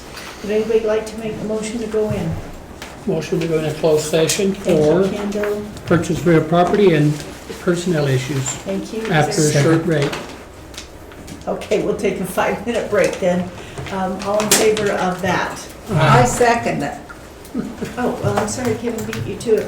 Oh, Kevin seconded, I didn't hear him Okay, so second it. Are you good on unanimous on that one? Yeah. Okay, remember Sid's gone. Let Aaron make the motion to go out of closed session with Brenda with the second, and then let's just vote around the table because she's got to. Yes, yes. Yes.